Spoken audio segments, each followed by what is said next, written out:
What you waiting for? It's time. Time for love. It's time. Time for the sun and sand. It's time. Time for fun. It's time.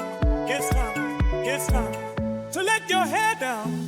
Come on. Come on. Come on. To have no fear. Come on. Come on. Come on. Come on. It's time. What you waiting for? It's time. It's time. It's time. It's time. It's time. It's time. It's time. What you waiting for? Yes, indeedy. Thanks for hitting my camera.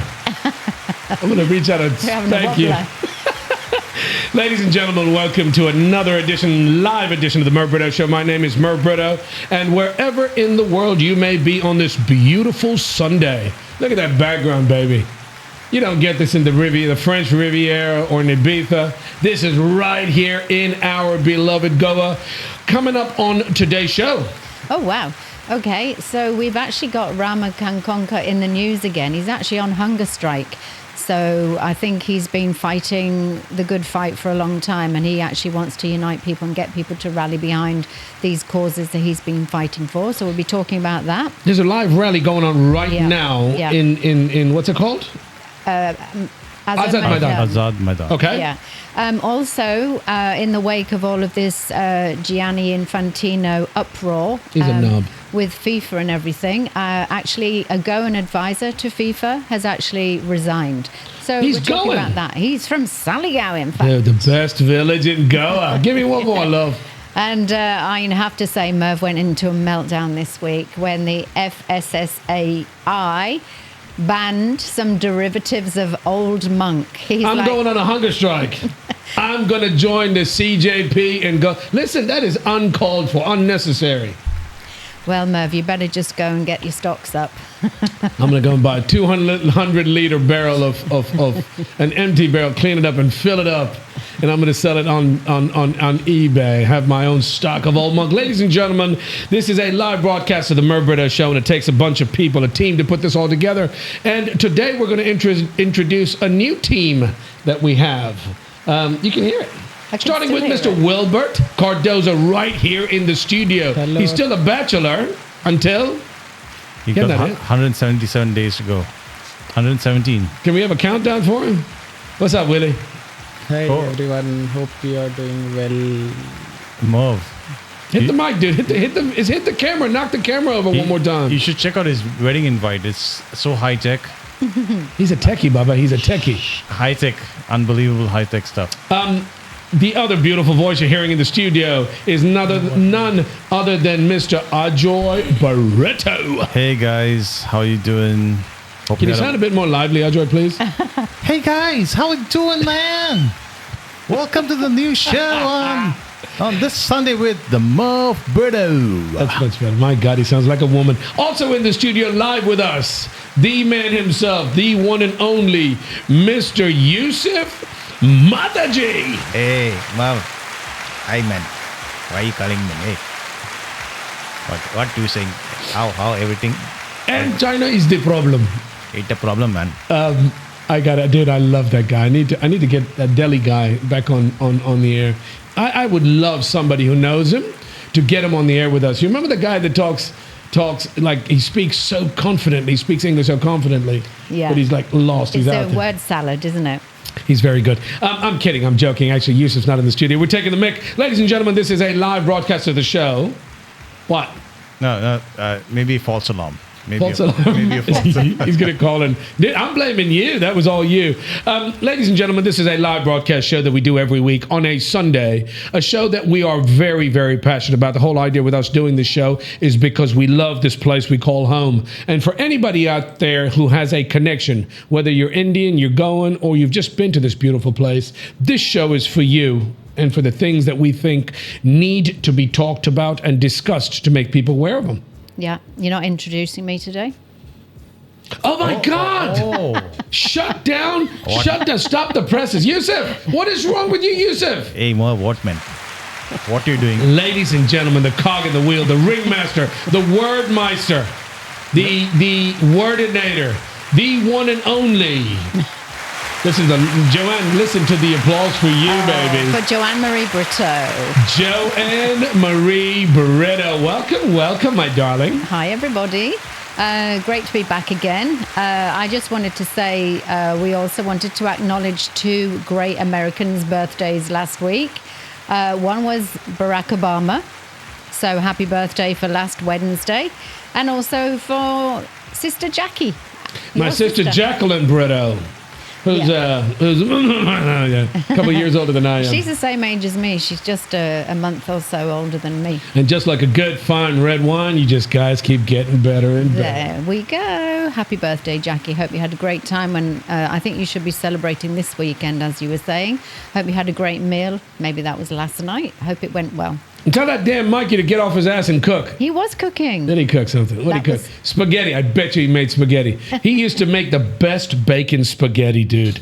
And his carbonara, the best part of his carbonara, the spaghetti sauce, because he used to add bacon. It was brilliant. He and Randy used to, oh my God. Ladies and gentlemen, you're watching a live episode of the Merv Britto Show. We do the show every Sunday. It is live broadcast right now. If you want to get in touch with us, all the social media handles are on your screen, anywhere you get your social media from. If you want to know more about us and the work that we do, we have a website, www.themervbrittoshow.com, and you can get in touch with us. The number on WhatsApp is 750-7246-246.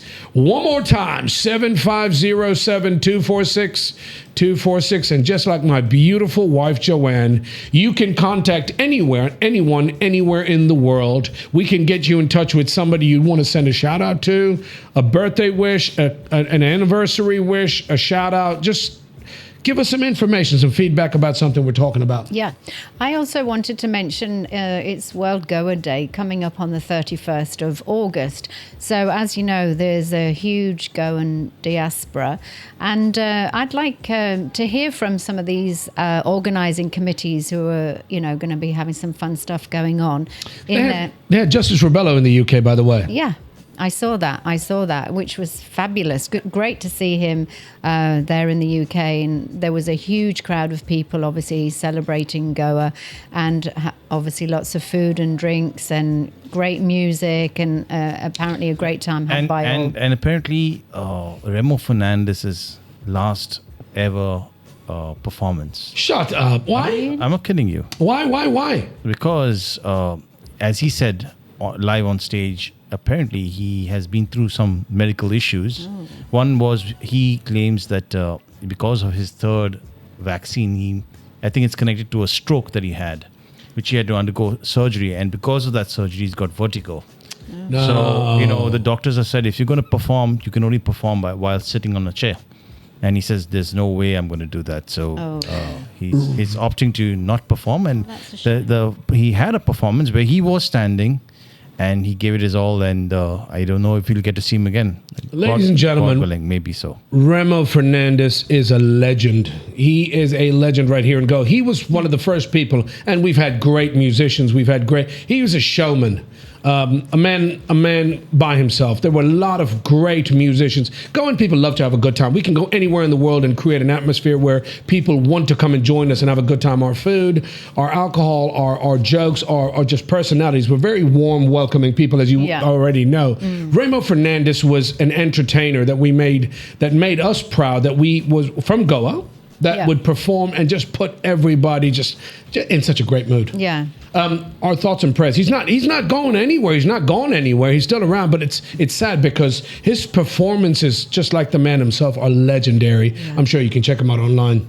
Well, that's a shame that was his last ever performance. That's a real shame. So we won't see him here in Goa performing now. Yeah, I'm sure you will, dude. He wouldn't do it. This is him, right? Yeah, this is him speaking about his... He's a good-looking cat, dude. Last performance. He looks very strange because he doesn't have a guitar in hand. Yeah. Bless him. But he's a legend. Remo, listen, don't you dare. Even if you've got to sit in a flipping wheelchair, it doesn't make a difference. You're still Remo Fernandes, and you have made us proud, and you have done some wonderful things for many, many years.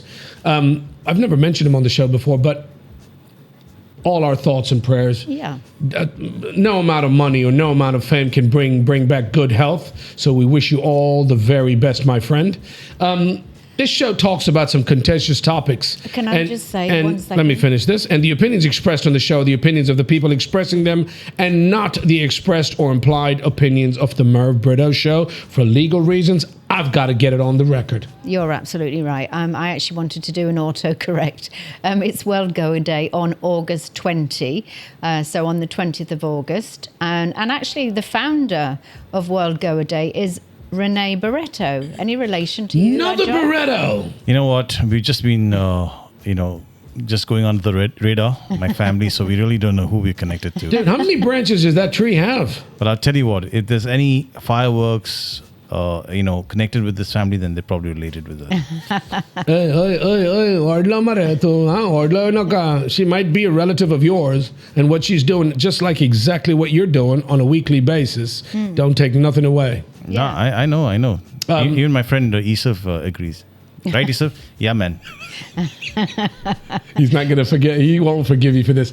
Rene Barretto, we'll get in touch with. Actually, we want to promote the show, but we also want to make sure that we let as many Goans around the world know about the show and topics that you might have, Rene, or anybody out there might have. Yeah. We got contacted by a guy named Danzel Merzello. What is his name? Daniel. I want to dig deeper into that because he's having a bit of an issue. And listen, at the end of the day, people talk about us and what we're doing. They love what we're doing. We're not here to promote anything, Joanne. Yeah. We're not affiliated any way to any political organization, religious organization. We speak about things that are trending, that are out there, that we think people should need or need to be made aware of, people should be talking about. But these are our opinions. Yeah. We're not being paid for this. We're doing this for the love of Goa. But if you have a topic or something that you'd want to promote or put it out there, if it's not controversial, or if it's something that we can talk about, we're happy to help. Yeah. So all the Goans out there, anywhere in the world you may be, any continent, we've got them everywhere in the world. We're here to make you proud and help to promote something. Yeah, absolutely. It's the monsoon season. Yeah. And we ain't had no rain, or we haven't had enough rain. What the hell is going on? Well, I mean, it's just a real shame, actually, because obviously this time of year, it's sowing the seeds for the harvest later on. And unfortunately, there just isn't enough rainfall right now. And it's been reported this week that the Olmi mushroom, which is a well sought after delicacy. Local delicacy, yes. Yeah. So apparently, because of the fact that there's not been enough rainfall, nobody seems to have harvested it.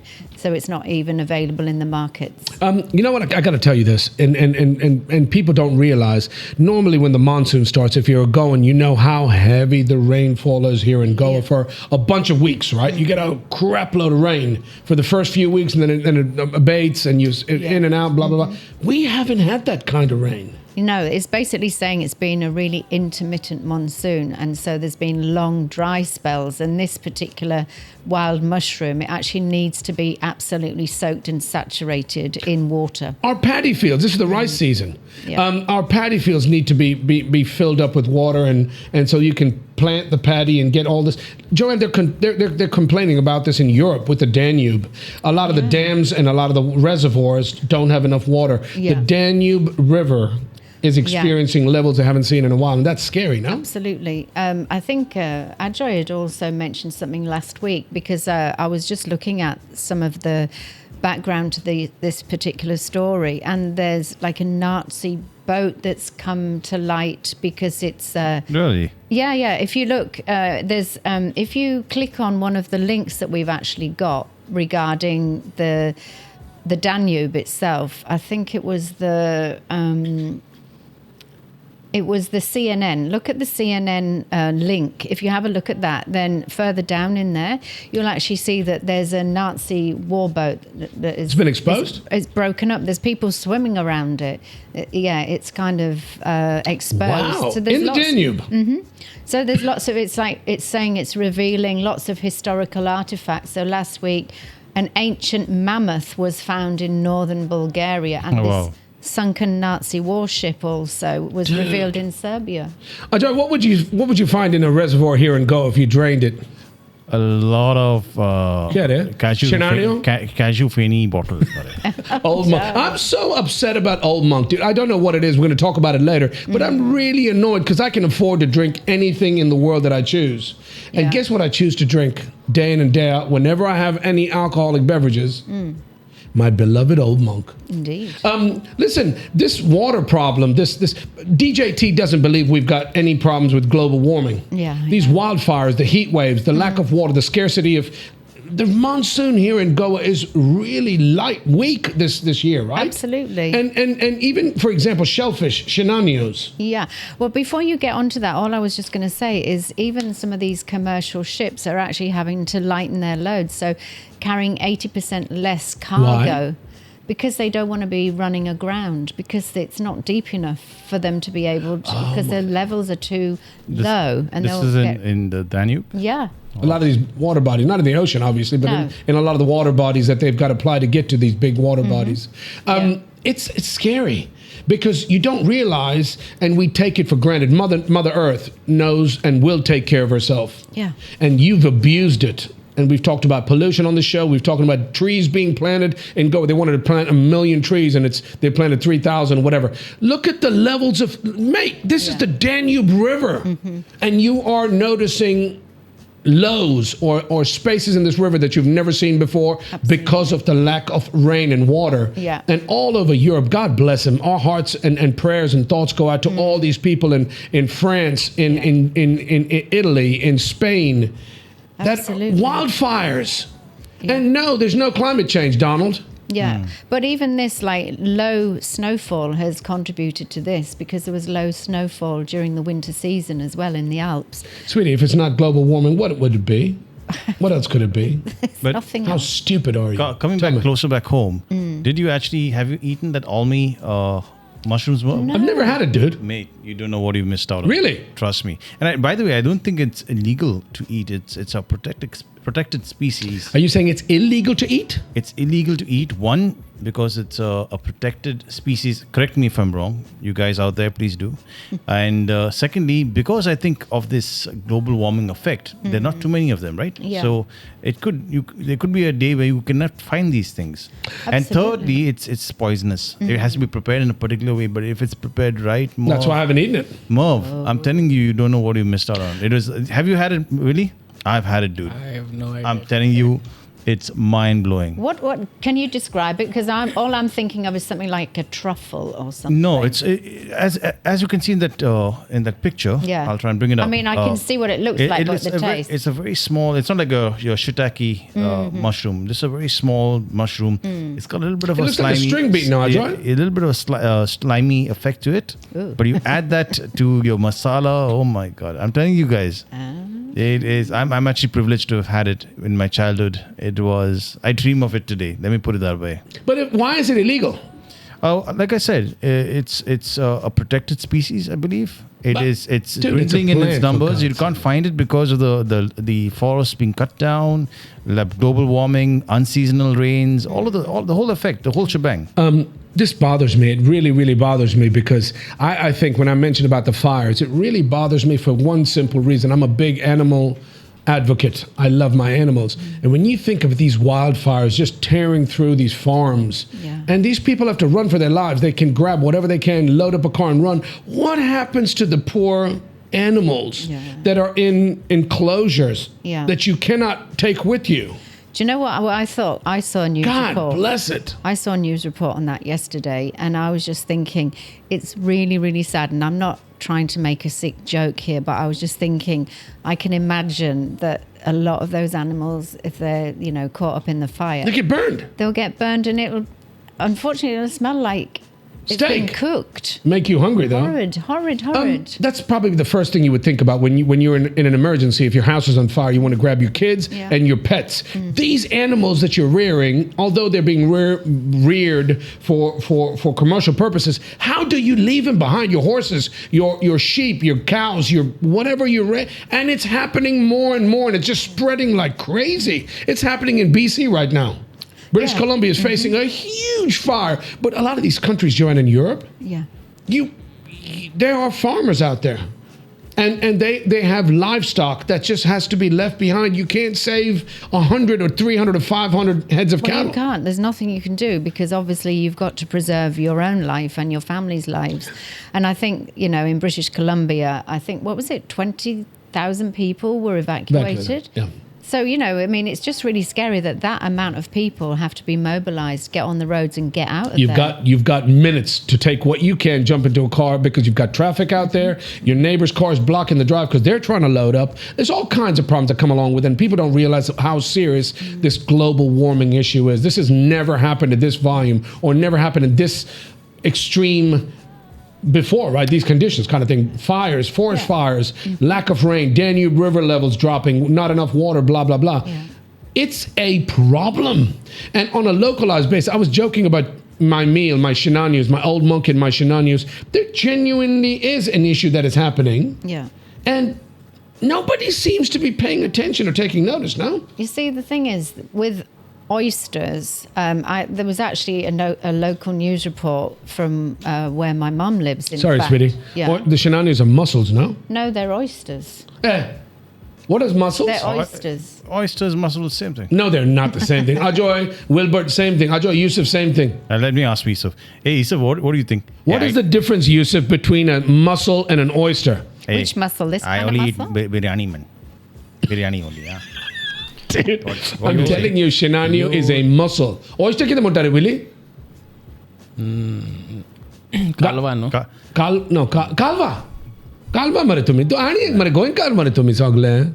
Faltu Goencar. Is it not Kalva? Kalva is oyster, dude, if I'm not mistaken. But go on, sorry, Joanne. What were you saying about Shenanu meal? Yeah, all I was just saying, because I was actually just reading a news report from the UK from right near my mum, that they've actually they've put a whole load of oysters are the kind of sea life that actually Filtration. They clean the water and filtration. All. Yeah.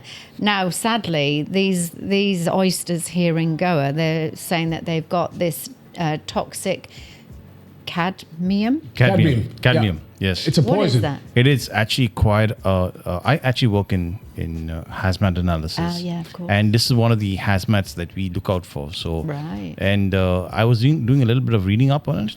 It can lead to kidney failure, cancer. It's a whole shebang. This is very serious stuff. And obviously, these oysters or the Shenanas, they're absorbing what has been put into our rivers and the seas. Yes, correct. And I think that's you don't need a scientist to tell you that this is a very, very bad thing. And we have to look into these things. How is this being allowed to happen? This is the shellfish are like a litmus test of the quality of the water, right? Yes. When you see a thriving ecology, you see the water full of tadpoles and fish and roe and whatever the case may be. Shenanas are like a litmus test, right? Yeah. It's the same thing as a canary in a coal mine. It gives you an indication that there's something wrong. If you're testing these shellfish and they've got high levels of these poisons, guess who's consuming these shellfish? Absolutely. So that's a big problem, dude. Pollution, massive in the water.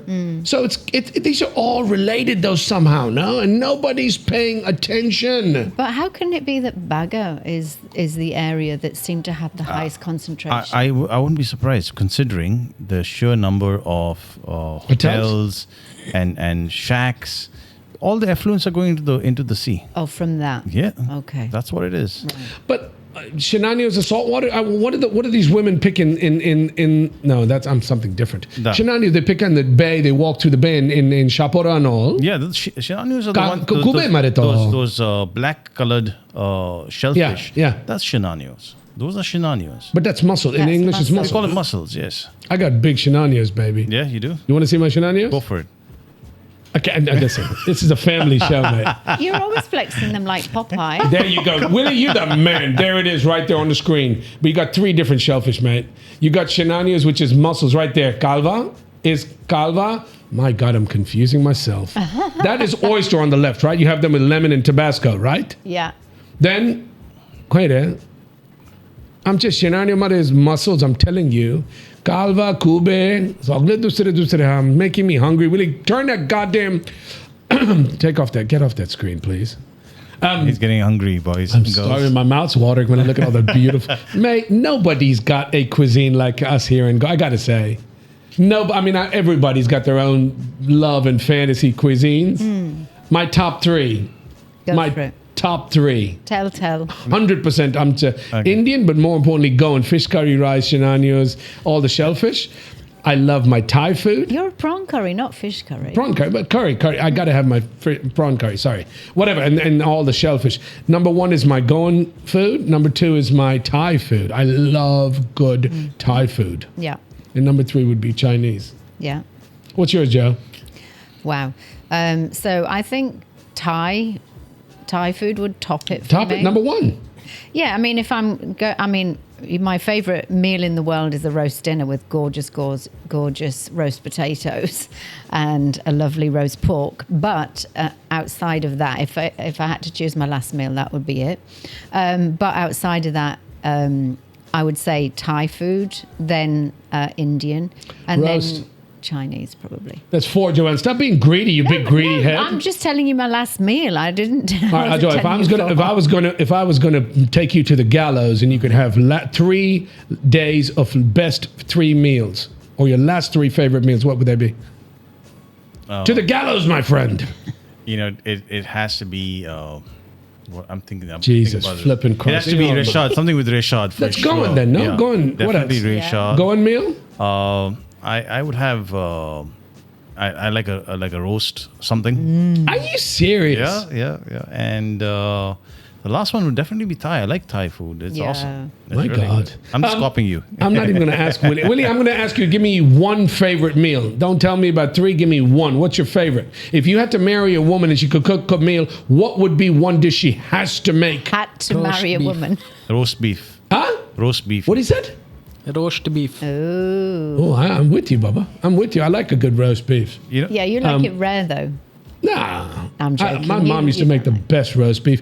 These are things we listen, we take these for granted because we live here and we love the food we get here on a regular basis. When I lived in Thailand, Thai food is some of the most inexpensive, but it's some of the most flavorful. Oh my God. I'll never forget this one meal I had in Thailand, which was mind-blowing. I didn't have to go to an expensive restaurant. Please don't tell it was pad Thai. No, it was definitely not pad Thai. I love pad Thai. So it was the side, there's like a gado, like a small street vendor, okay? They're really small. And she made this baby octopus with kaffir lime. And it was like that spicy sweet chili sauce. It's a caprao. Oh my God! It was really spicy, but we could not stop eating it. It was so good. I miss Thailand. I miss Bangkok. I miss all Thai food because there's stuff like this. Your larb kai, which is that minced chicken salad. Your caprao. Your what is it called? What is your favorite? Masaman curry. Oh my God, dude! They make some of the best food. But I have to say, I live here in India, and I love what I get from my South Indian breakfast, my idlis, vadas, dosas, to my Goan fish curry, prawn curry. You get everything here in Goa, right? You do. We're spoiled, dude. What's her name? Coco Thai in Anjuna. Yeah. Banging. Good. Very good. My mouth's watering. I'm going to stop talking about this. I want to talk about something that's actually happening right now. We actually saw footage of it right now in Azad Maidan. Rama Kankonkar, we've spoken about this guy many times, and he's an activist here in Goa. Yeah. He wants to be able to protest. Ajoy, why is it illegal to protest in Azad Maidan? Is it a safety issue? Is it because you're not allowed to gather people together? Why is he having to touch the feet and palpate these people to be able to protest in Azad? I don't know. I don't have an answer for that. I think as in a democracy, in a place like Azad Maidan, which was basically, when apparently during the freedom struggle, that's the place where they used to go, right? That's why it's called Azad Maidan. Azad Maidan. Freedom. So if you can't protest peacefully, and he's doing it super peacefully, right? Then there's something wrong. You can't call yourself a democracy after that. You're fooling yourself. We spoke about that guy holding a placard for what was it? There was the guy in Delhi who's in jail who's asked for a reprieve 9 times. Oh yes. You know what I'm talking about? Yeah. And this guy when he had the CJ. Was it Mohammed Khalid? Khalid something, Umar no? Khalid. The point I'm trying to make is this guy was holding up a placard and these cops made an excuse and made him remove his face mask, ID and blah, blah, blah, you're a terrorist. Boss, this is a free country. This is the world's largest democracy. If you're not doing anything wrong and you're not breaking any laws, why is this guy having to beg to protest in a place? They claim security reasons. You can't gather too many people and it gets out of hand. Rama Kankonkar is protesting on his own. I think that's just an excuse. It's just an excuse to allow other voices to be heard. So, you know what? As citizens of this country, people who believe in the Constitution, we should be really alarmed by this behavior. We really should. Say activists say Goa's challenges require a common platform and not isolated protests as hunger strike enters second day. So he's just started his hunger strike. Last week. He started it last Sunday. But the man's got a point. If he's an activist, let him do his thing. He's not breaking any rules. He is not violating any rules or breaking any laws. Go on. I was just going to say, really, he's wanting to just draw attention to the fact that he's been fighting for such a long time for causes here in Goa. And it seems to me like he's kind of at the end of his tether and fed up of just fighting the fight on his own. And he's just trying to get people to unite and come together and put Goa first at the forefront, like drop all of the party politics or anything like that. Ajoy, very quickly, can I ask you, can you read that? I can't read it from here. Can you read his charter? Yeah. So he's got a charter on the right hand side. It's a 10-point charter, starting with number 1, land use and regional plan reforms, which we know is a big issue here in Goa. Number 2 is protection of tribal rights. So Rama is a leader for the tribal community here in Goa. Yeah. Awesome. So they need to get their comeuppance in terms of their land rights, etc. So number 3, employment security and regularization of contract employees.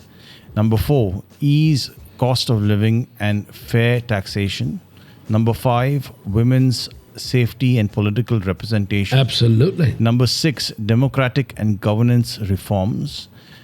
Number 7, save Madai. So we have a Madai issue, right? Because Madai is being the river. You mean the Madai? Is being contested by Maharashtra and Karnataka, and there's a proposal to put dams on the river, so they want to save that, and of course from the pollution. Number 8, education reforms, which we know this country desperately requires. Number 9, political accountability of the ruling government. I love that. Dude. And that could be any government, really. It could be today's government, it could be the future government, right? And number 10, finally, political accountability of the opposition. So the opposition, he's asking for standards to be met from both the ruling government and the opposition, which is great. Can I want to make a good point. We just had great progress being made by the Cockroach Janta Party, which is a bunch of young people that came out of the woodwork, literally like cockroaches, like termites. They came out and made a huge showing. And I hope, for God's sake, more youth get involved and make the changes happen. Make your voices heard. If this poor guy is having to do it on his own, it's really sad. This is Azad Maidan, by the way. I can hear the sound. That's him, yeah? Yeah, that's Rama, right? Yes. What's he saying? Let's have it here.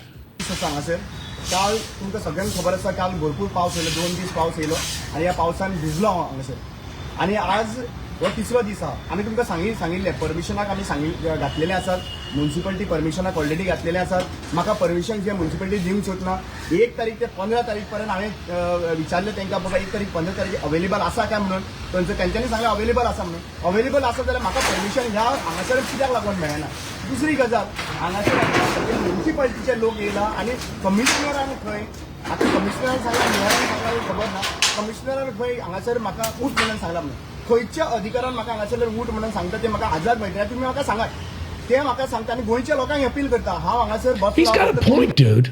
He's got a point. Something stinks. Something doesn't add up, yeah? Yes. He's looking for a place to have a peaceful protest, sit down, and these guys, just like the government who woke up when they had the Cockroach Janta Party come together in force, he's trying to get it. Ajoy, a couple of questions I want to ask you right off the bat. Why is he not together with Justice Rebello and all these guys? Because the mandate, the charters are very similar. But if this guy wants to protest, what is the problem? Let's see. One thing I'll tell you, Rama is selfless in his action here because he's got a following, right? He's got people that follow him, support him. He's been doing this for so long. Yeah. I know Rama. He's been doing this for so long. And unfortunately, he's not. Many people like him, many activists like him, never get the backing from the public like they should, because it is a selfless act. Trust me, it's not a question of just coming and sitting down here. This guy is giving up family life. He's giving up a job. His safety. He got beaten up, He's got dude. safety. He's giving up everything. He's not earning. Right, this is a big risk for these guys, and the least we could do is come and support them. Yeah. And number two is he is, although some of the demands is similar to Justice Rebel, Enough's enough. He's also focused on the tribal aspect and other things, and he's actually calling for accountability, which is very, very much important. So, you guys, we all need to support activists like this, especially if they got the right intentions. Why not? Why We shouldn't we? bang on about this on a very regular basis about transparency, accountability. People have to be held responsible for the work they do and the actions they make. If you're getting to a point, by the way, you've got strength in numbers. If you're getting to a point where this guy's doing it on his own, great, kudos to him. But you need, just like the CJP, you need to have the young people understand how much of a threat your democracy is under. You can't hold a placard up without getting arrested. You can't protest peacefully in a place called Azad Maidan, right? Yeah. So if you're going to sit back and let somebody else do it and you're not going to get involved, something's wrong. Yeah. And just like climate change, when everybody thinks they're doing great things in all these countries around the world that are going balls to the wall, polluting like crazy, drill baby drill, all the stuff that DJT is doing in the States and all these other countries, China and all, some of them have cleaned up their act. Yeah. But if you look as close as Delhi, where you've got pollution that's out of control, and at the end of the day, climate change affects our farmers that grow our bread basket. They're the people that are growing our food, right? They don't get any compensation. People are having their farms burned. The drought. There's nothing you can do about it. But if you're not going to sit up and take notice, just like Rama's trying to do right now with being able to demonstrate peacefully, there's something wrong, dude. He's basically saying that if there's not at least 67% of the people behind him, he's no longer going to publicly front any issues going forward, because as I said, he just sounds as if he's just tired and it's like a last ditch attempt. Absolutely. And Yeah, why it's a shouldn't he shame. be? I think he has every right to be frustrated, because he's campaigning for the right things here. Right? Yeah. But Ajoy, yeah. why isn't he not getting more support, by the way? Because we Goans are lazy. I'm asking you, I'm playing devil's advocate, right? He's spot on. What he's asking for, I don't know 100% of it, but 90% of it is spot on, right? You want transparency. You want an activist who's going to fight for the stuff that you agree with, right? Right. Why are you not getting the support like the CJP, like this guy, this Bakshi, who started the CJP, right? Why is he not able to rally, rabble-rouse, and get people to support him and come out there? Just like, what's a guy's name? The guy in Abhijit Dipke? No, Dipke was the Cockroach Party leader, Yes, right? Yeah. right. Who was the guy that went on a hunger strike in Delhi? This guy, Wangchuk. Yeah. Yeah. Yeah, that's who I'm talking about, right? He's come from a massively political family, right? What is his name? You said Ramchuk, what? Yeah. Sonam Wangchuk. Wangchuk, right? Yeah. Why is Rama Kankonkar not getting the exposure like Wangchuk when he went on a hunger strike, right? The government came and really stood up and took notice, because this was part of the Cockroach Janta Party's mandate, right? Why is poor Rama Kankonkar not? Is Rama Kankonkar doing something wrong? No, I'll tell you why. Any other state, if Rama was from, say, the north, he would get a lot more backing than he's getting here. It comes down to just simple things. Goans are lazy. They're not. They're very divided in their in how what the vision that they have for Goa. For example, I think certain commonalities should not be negotiable. But I find that a lot of Goans, some want for the protection. A lot of people want for the protection of Goa. There are a lot of people who want for the destruction of Goa to make a fast buck. So because of those reasons, you have people who don't come out in the open. And a lot of Goans are scared and lazy. They don't want to go out in the rain. That is the attitude they have in Goa. But you're going to lose it, right? That's if the you're problem. not going to support somebody who's doing it, like we talk about Justice Rebello and Enough's Enough, Yeah. the movement, right? If you're not going to be part of that change, get involved and do your share, It's going to get out of hand. It's gone, dude. You're done.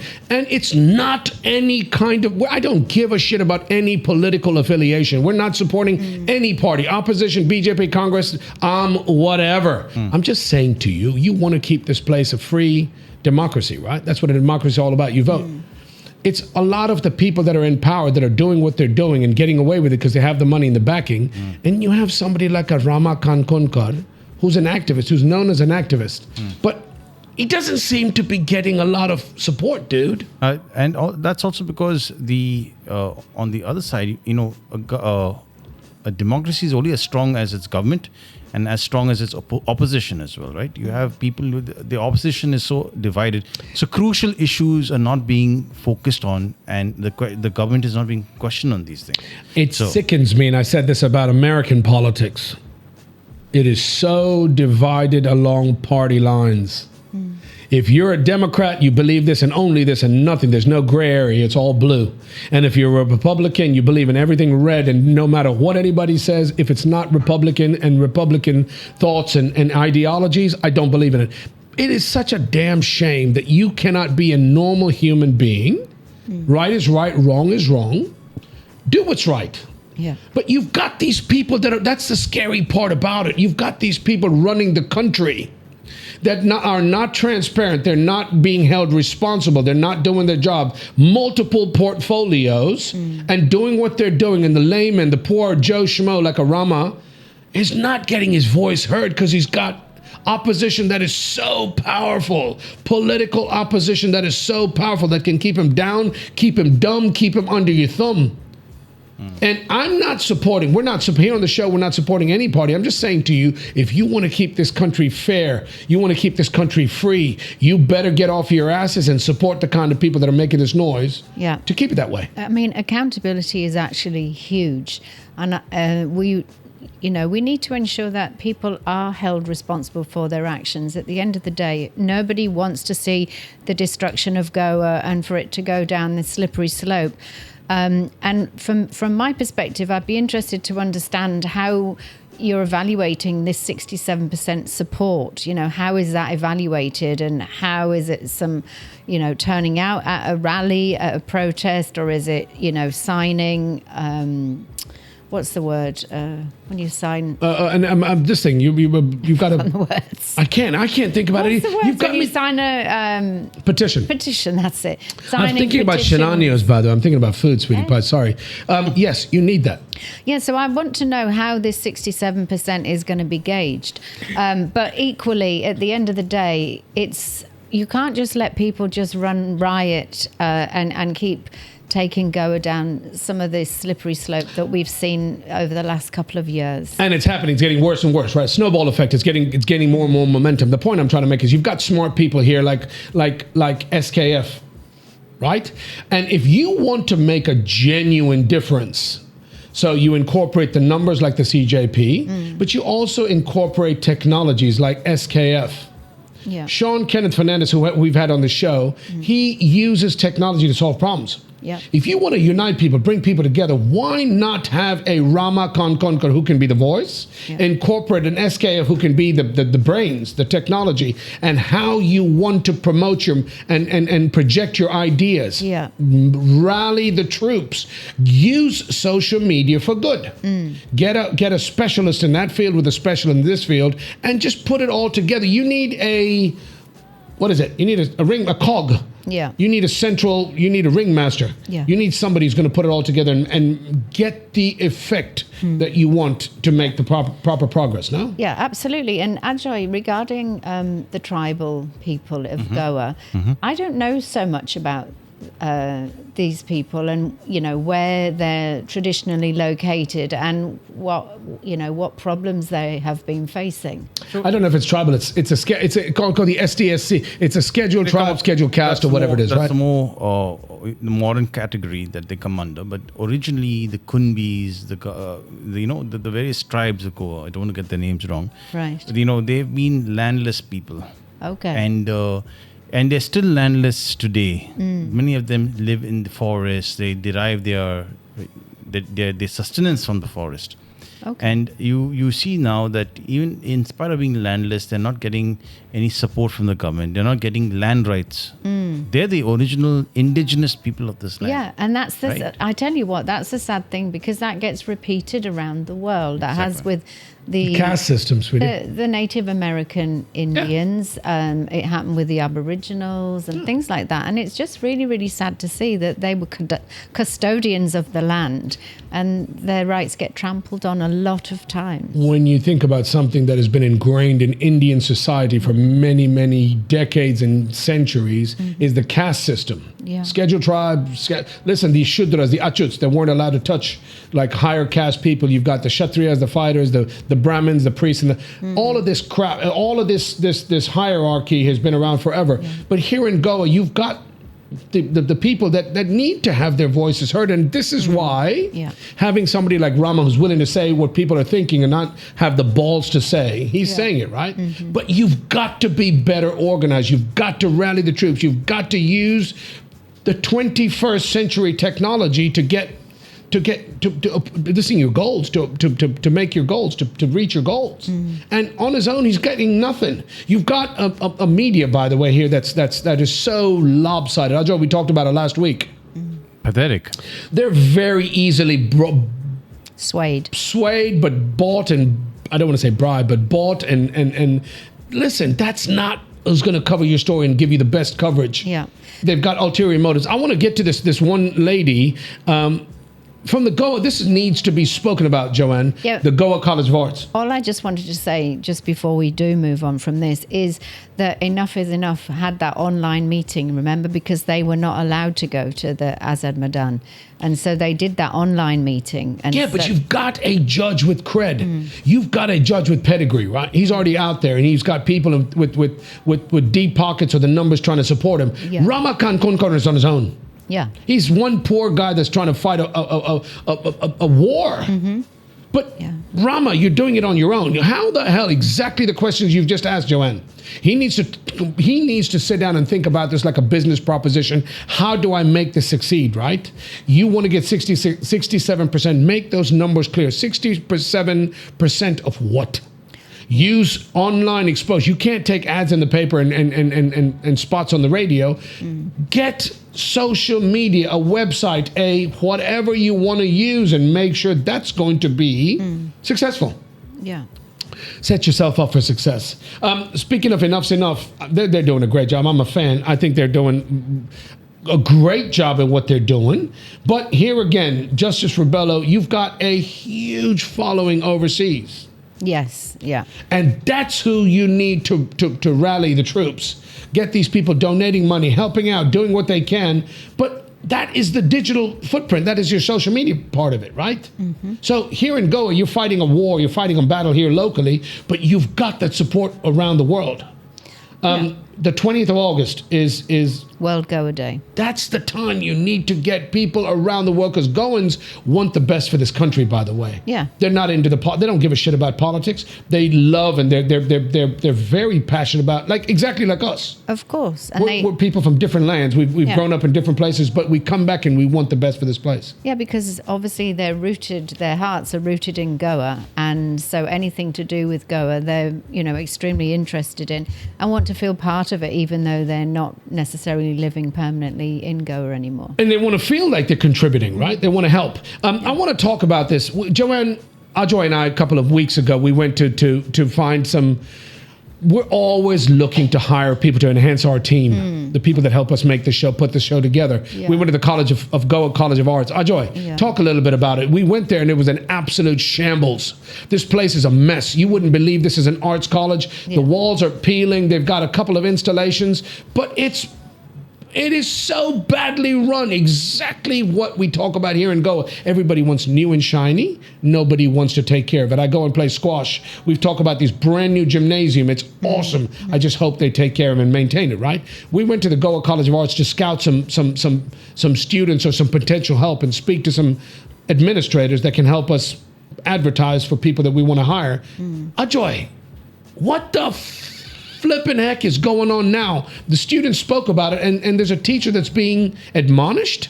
So Basically, if you remember, we had spoken about this a couple of times, I think, in our previous shows. We had gone to Goa College of Art, and we at that time were astonished that it's a college of art without the art. Yeah. It didn't feel like an art college. There wasn't, if you go to any art institution around the world, you'd have art installations, you'll have themes happening every week where art is everything, right? Painting, sculptures, all kinds of stuff, right? Dripping art off the floor, Yeah. from the ceiling.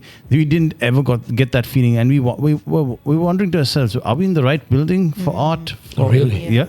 And we knew that there was a problem back then, and you can see it now. Apparently, there was a teacher who has brought the fact that they don't even have paints that they require. It says right there, essentials Materials. art materials exposing simmering tensions within the Goa College of Art. Yes. Yeah. And you know what?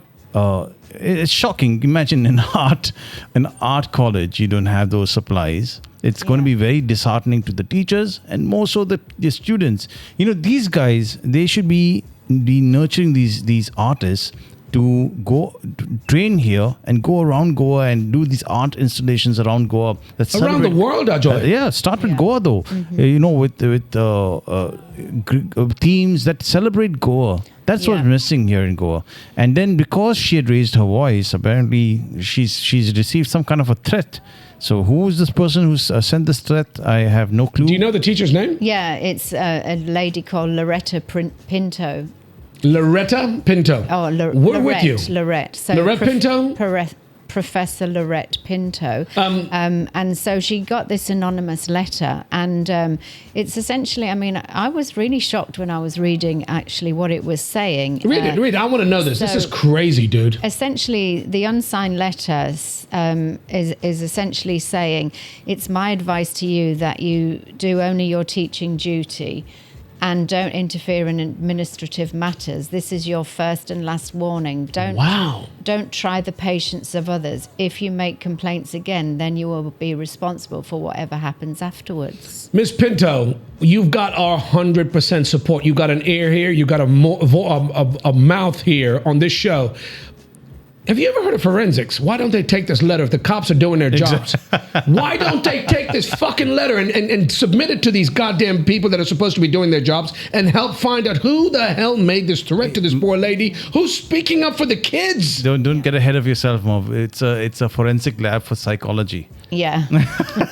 Mate, They can you've come out got a with forensic lab in a police department. You've got fingerprints, and you can solve most crimes on paper, on materials, on all kinds of. You can get to the bottom of everything, right down to the nitty gritty. But Goa's not self-sufficient like that. They have to send stuff away. In the States, we got the FBI, local FBI labs. You've got central FBI labs, whatever. Send this to a forensic lab and figure out who sent this threat. The point I'm trying to make is if she's standing up and she's putting her life on the line. Well, I'm not trying to exaggerate, but I'm saying to you, if she's complaining about the fact that as a teacher, students should have the bare necessities. We spoke about this last week, where the fans don't work, little girls don't have proper facilities in toilets, separate facilities in toilets. Kids in school don't have proper fan and light and ventilation. They don't have books and supplies. One of my colleagues that works with me, Shantaram Shetgankar, was telling me about how in Goa they've changed the syllabus. And kids don't even have the new books to start a brand new year. Crazy, man. Crazy. We used to hand our books, or we sell our old books. I remember back in the day, you'd hand me down books and whatever, you'd have the notes in them. They don't even have that because they've changed to a brand new set of books. But you've changed it without proper planning in advance to have enough materials to sell. The kids are paying for it. They're not getting it for free. Yeah. But the stupid school system has changed these books so that the kids are in school learning without enough books. Yeah.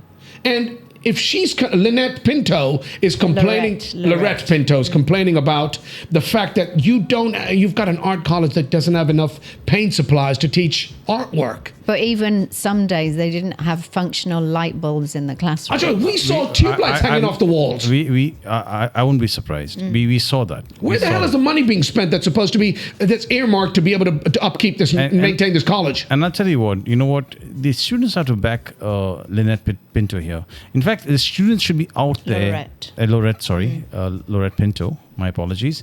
But the students should be backing her up. And in fact, the students should be leading Absolutely. some kind of a.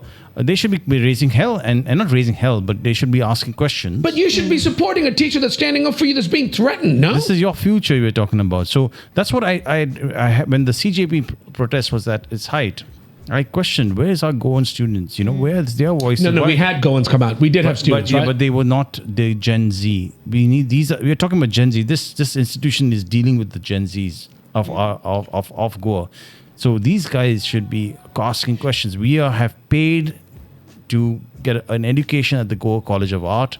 We require these supplies. They're not there. Where are they? You should be ashamed of yourselves, Who's guys. responsible? You should be embarrassed. You should be ashamed of yourself. You got somebody trying to fight a battle for you to give you the best education. It's an art college. You need to have supplies. You need to have the facilities maintained. Proper lighting, proper toilet facilities, food, cleanliness, whatever the case may be. That's not I couldn't care less. These are basic necessities being paid to take care of the next generation of Goan artists. And then just think the mentality that you're leaving with your students, right? You're not inspiring them to do something great. To excel. To take the name of Goa to the farthest corners of the world. Yeah. With this kind of attitude, do you blame the students for not being interested? Right? It's a bit of apathy, it sounds like, and it's a real shame. I really do hope that, like you say, that they do support her, because she's kind of going out on a limb for them. She's risking her life.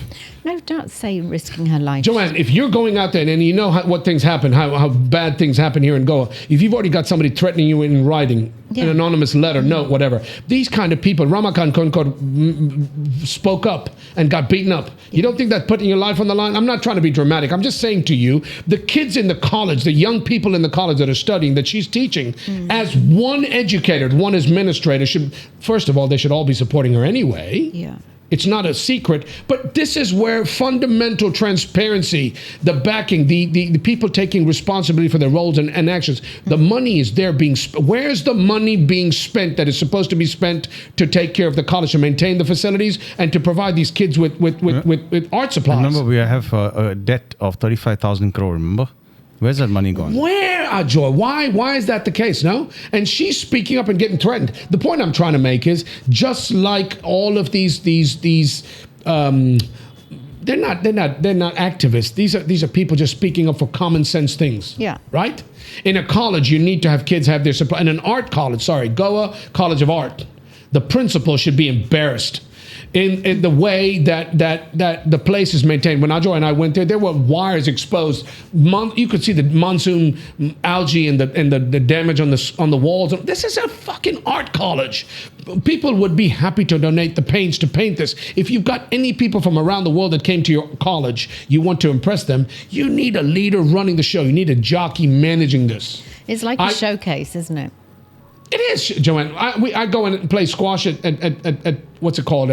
This Poveri Gymkhana. I keep talking about it. I'm not being paid to talk about it. I'm just saying it pisses me off because they've got a little urchin, a little boy that's being kept there to mop the floors when people sweat on the badminton courts. Now, why the fuck do you have staff? Excuse me, I'm using the F word. Why do you have staff that think they're so good? Why don't you go to the UK or the US where labor is expensive and learn to do these jobs yourself? The other day when we were walking around the track outside, they've got a beautiful facility, Ajoy.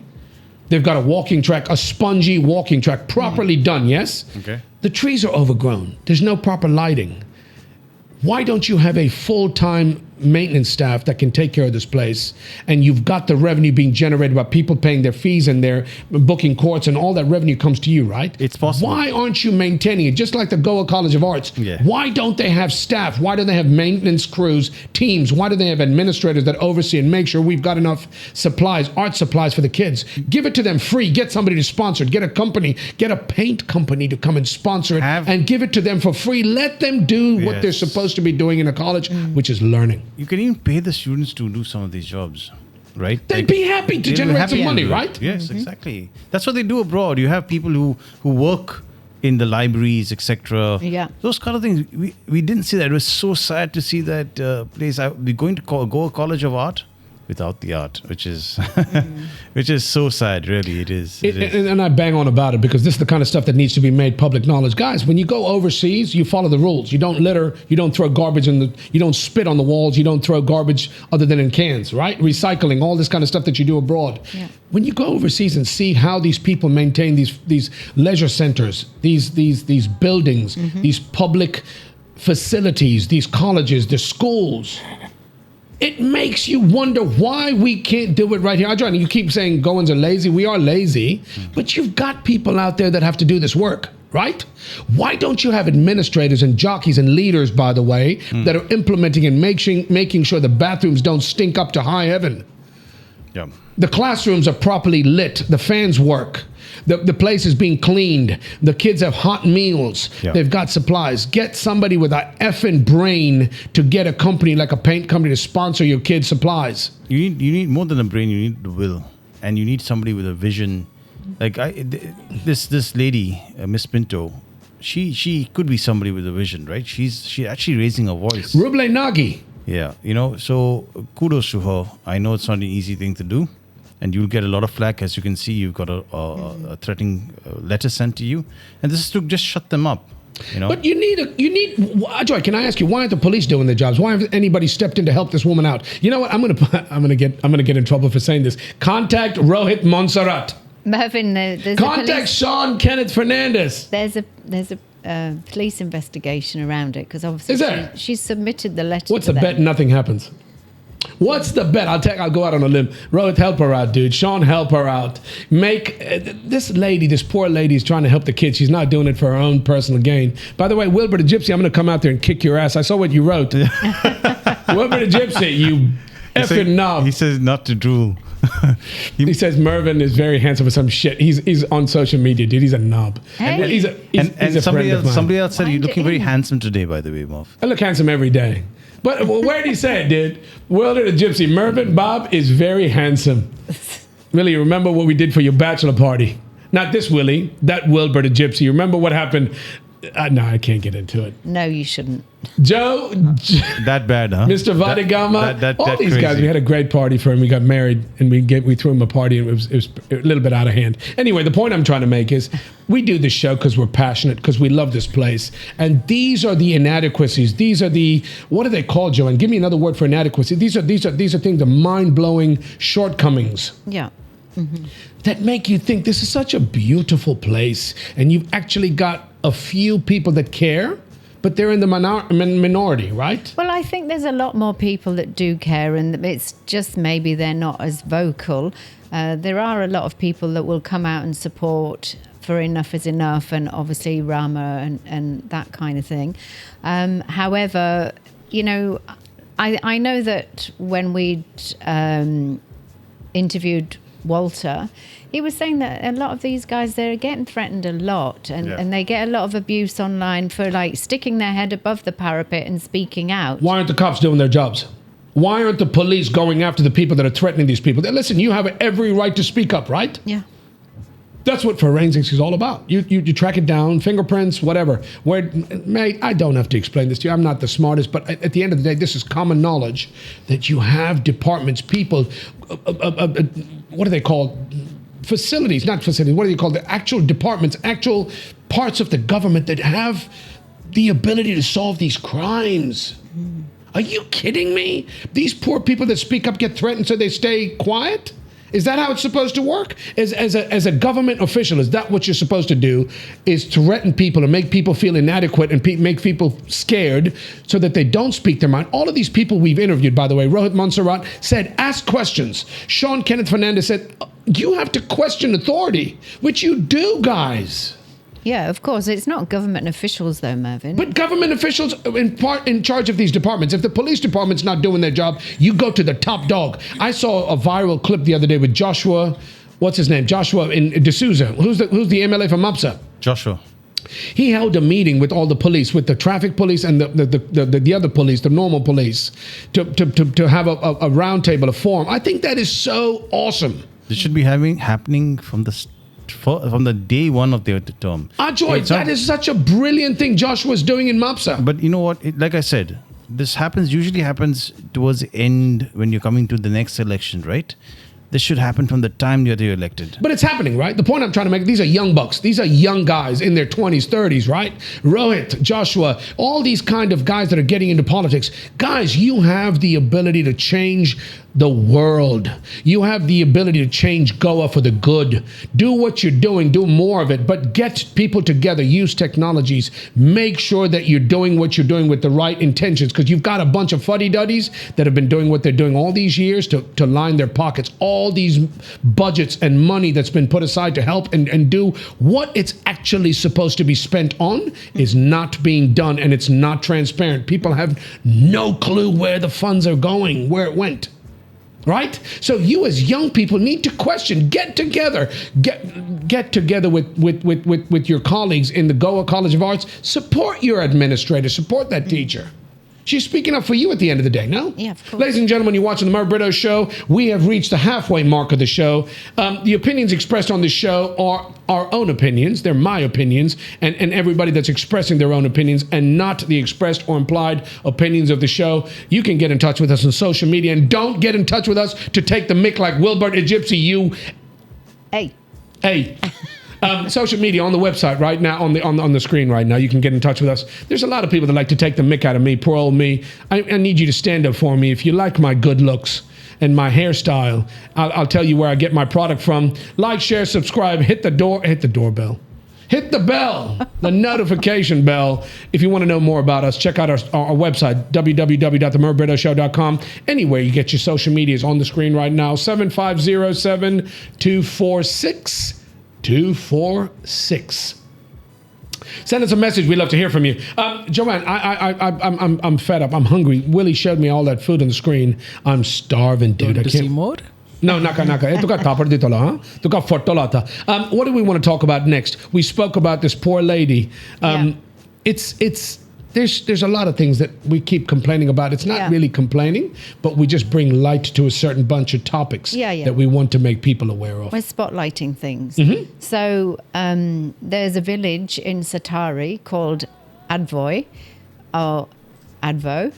Advoy. Yeah. In Satari, yeah. Yeah, so essentially they had a meeting this week, and they've united together and voted to keep land within the village to stop sales to outsiders because they want to protect their heritage and the ecology, and they don't want to go down the same road that so many other villages have gone down. I like the idea, but I don't know how legal that is.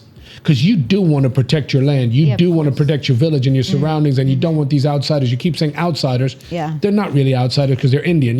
Anybody's welcome to come and buy property here, and the government has certain rules. As long as you're following the rules, anybody can buy property. Yeah. But I like the way they're thinking.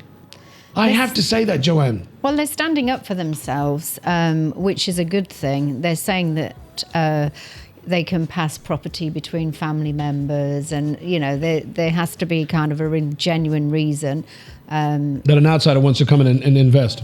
Yeah, because obviously, for ecological reasons and sustainability, they just don't want to just lose the feel of the village, and obviously to be trampled all over, and they lose the place that they love.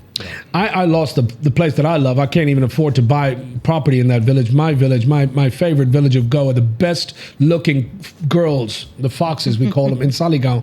It is the case where you're trying to protect the place and keep like-minded people, or people that genuinely love being here and Goa and want to take care of the place. But you've got so many outsiders that have come and just Saligaon, Moira, Asagaon, all these big name places. The restaurants, the hotel industry boomed in Asagaon. Yeah. Property went out of whack. How do you maintain sustainable development? How do you limit who can? You can't do it, dude. I support these guys. Advoy? Like you rightly said, you cannot stop somebody from buying property, but you can sure as hell not sell it to them. Yeah. And if you want to preserve your culture, stay in Goa and do something about it, right? You don't have to sell and move to wherever else you want to go to. You can if you really put your mind to it, you could do something here, and this is the right attitude to have. Because there's one other thing that is a huge pet peeve for me. You have people who come from out of state, right? Who are from North India, South India, and they want to build a house that looks like a Bali style house. What's wrong with that? That's you know what, Merv? I've been to Italy. I've been to, not I, my sisters have. They've gone to the Amalfi Coast. You will never see a structure, a new structure out of whack from the surroundings. The sensibility it's a form of ethic. You're paying homage to the culture because you're wanting to come here. Nobody's forced you to come here, right? If you're building something, build something that celebrates the space. Sorry, Ajay. Sorry, I'm going to stop. I'm going to let It's you get your back. money. I'm You can do what I'm the just going to say the same. But thing. it shows that you have more money than brains if you do that, right? And I think if you had people from outside with those kind of sensibilities, you would see that people would be willing to sell their property and sit next to you or stay next to you. Take a prime example in Sealing, a beautiful village, and you have these garish, ugly, modern buildings that are coming in place between old houses, which have pools that are deep, which have to be filled with water where there's no water. Like that's bullshit, man. That's bullshit. It shows that you don't have a mind to come up with ideas that would suit a place like this. And you're coming to Goa for a reason. I believe you should respect that. Don't bite my head off. Let me finish what I'm saying. Go for it. You said what I was thinking. It's your money. You do as you please. And I completely agree. When you go to Europe and a lot of places in Europe, they've got such class, such taste. What's being developed and built is beautiful. It incorporates the surroundings and the environment. The point I'm trying to make is you can't limit who can buy. When I worked and lived in Malaysia with Khalid, when we had to do business, I had to have a local partner. That happens everywhere around the world because they want to make sure that people are going to come and take care of the place, right? You've got to have a 51% partner. I could be 49, he could be 51, or something along those lines, whatever the case may be. But if you're willing to sell your soul, you're selling all your property to outsiders, how do you limit who can buy and who cannot buy? Who can build, what they can build, what it's got to look like? You can't do that, Ajoy. No, it's very hard to do, my friend. Nobody's asking, I'm not saying that you can. You should not. It's against the law. You cannot stop somebody from buying something. Nor can you stop somebody from selling something. As long as it's a legal product and real estate is legal. But I'm saying that if whoever is buying, have a little bit of sensibility as to why you're buying in Goa. You're coming from Delhi or from wherever else in India for a reason. You want a better life, right? That I agree with. I'm going to interrupt you there. That I love. Don't come here and make this goddamn place like another Delhi, Mumbai, or Bangalore. I agree with. What idea is it to build a Bali house in Goa? Why? Because I love Bali. I don't want to live in Bali. I want to live in Goa. That's a bullshit idea. Why? I would build an outdoor. I want an outdoor shower, by the way. If you want to celebrate Bali, it's better to go and live in Bali. But I can't live in Bali, Baba. I'm Indian. Yeah, you can try and build your cow shed or something in UK and see. What the hell did he just say? Did he just wake up? Hello, Yusuf. Really, what I'm saying to you, Baba, I love the Balinese construction. Balinese people are proud of the work they do, like to the finishing edges, right? Amazing. I'm saying I love an outdoor shower like I've seen in Bali, right? I want to build an outdoor shower. Doesn't mean I'm going to build a garish villa with ugly colors and that's not. But if I want to have a swimming pool and I've got the money to build it, I'm not wasting water because I'm paying for it. The fact of the matter, there's certain things you can and you cannot control. The point I'm trying to make is, what I do agree with Ajoy 150% is I'm not coming to Goa to make this another Mumbai or Bangalore. I come to Goa because I love Goa the way it is. And I'm not trying to change it. And that's why these people don't want to sell, because they don't want their village to become into another Mumbai. Brilliant. If it's lawful, it's not illegal, absolutely. I think it's a great idea. Another place I think is San Jacinto Island in next to Vasco. On the way to Shikali, I don't know exactly where, but they also have a policy like this, and I think it's fantastic. You know what? Once if they stick to it, and they don't have one of those lone rangers who want to make a quick buck, right? They will have something that they can pass on to their children, the children's children. So that's fantastic. It seems like a no-brainer. It should be a no-brainer, right? Yeah. The fact of the matter remains, there's nothing you can do about it. If somebody wants to come in, that's what makes this country so goddamn backward, is everybody's got connections.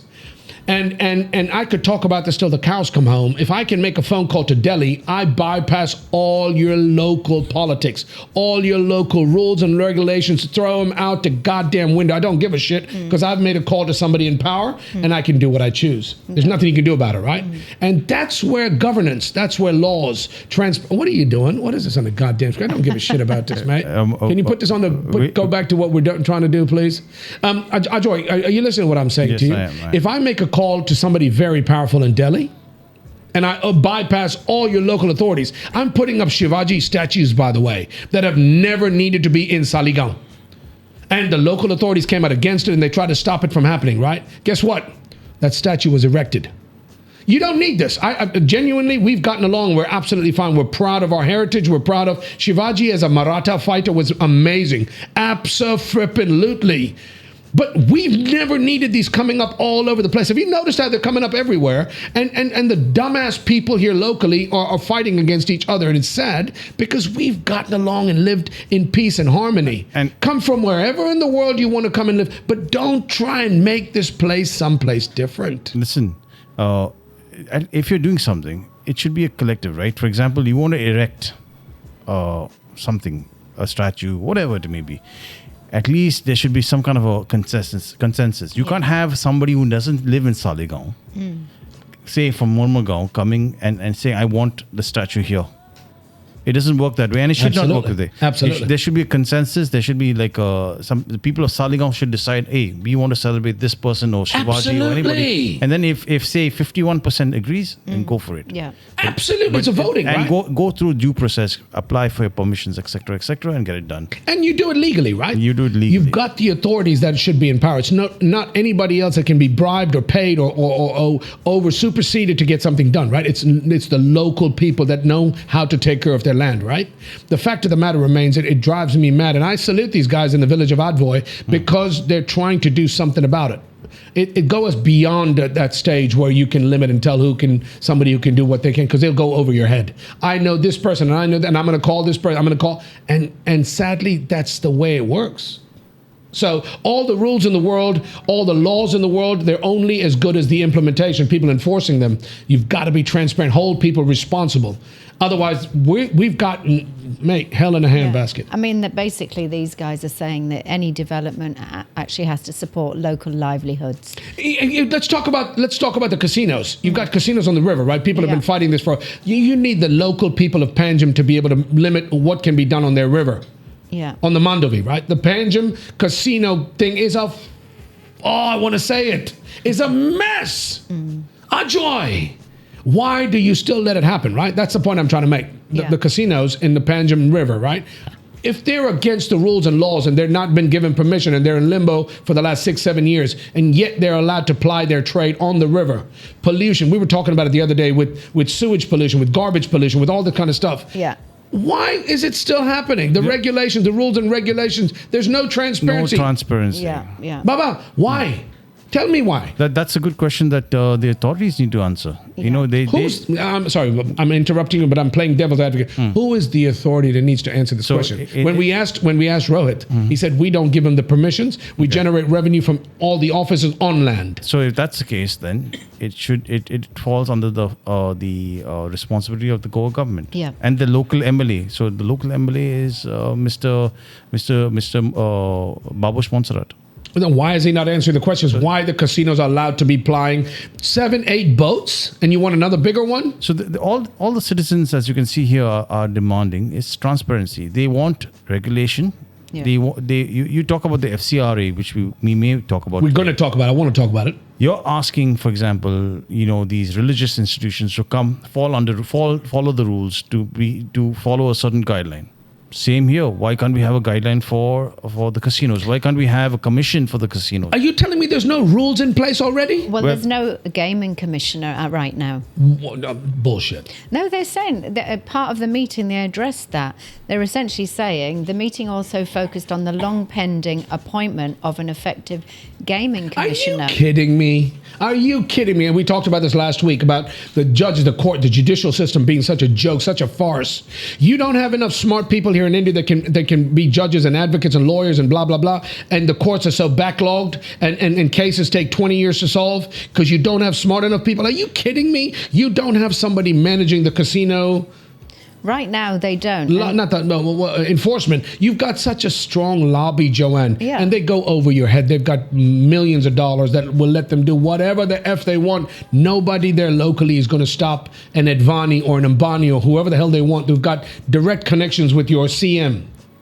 So they're saying that... With your PM, right? Mm-hmm. Ajoy, this has been happening for how many years now? You know it's illegal. These land-based casinos are totally illegal, right? But why are you taking so long to hire an administrator? That's a very good question, and I think it's by design. Clearly, it's by design.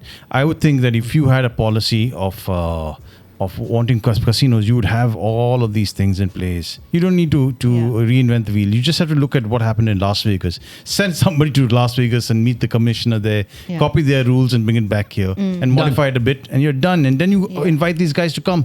That has not been done, and it's not been done because... I'm going to do the Porsche dance. Hey, ding, ding, ding, ding, ding, ding. Play some music. I want to do this dance. I want to make this a regular feature. Okay. Oh, gosh.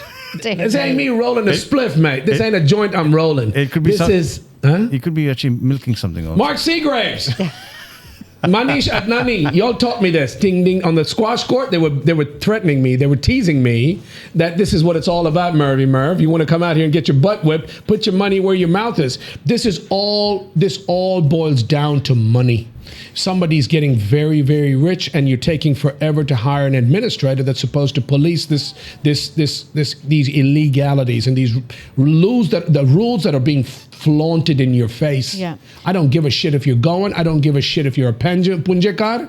We're going to use your river. We're going to abuse your river. We're going to abuse the environment, and we're going to keep doing what we're doing because we have the contacts and we have the money. So, by the way, a lot of these spaces next to the casinos, the launching spaces for the casino, which are actually public spaces, are now being given to the casinos for their offices and etc. I don't have a problem with that because they look nice, Ajoy. They look really nice. No, but hang on, Merv. You're forgetting the big picture. Those spaces are apparently meant for the public.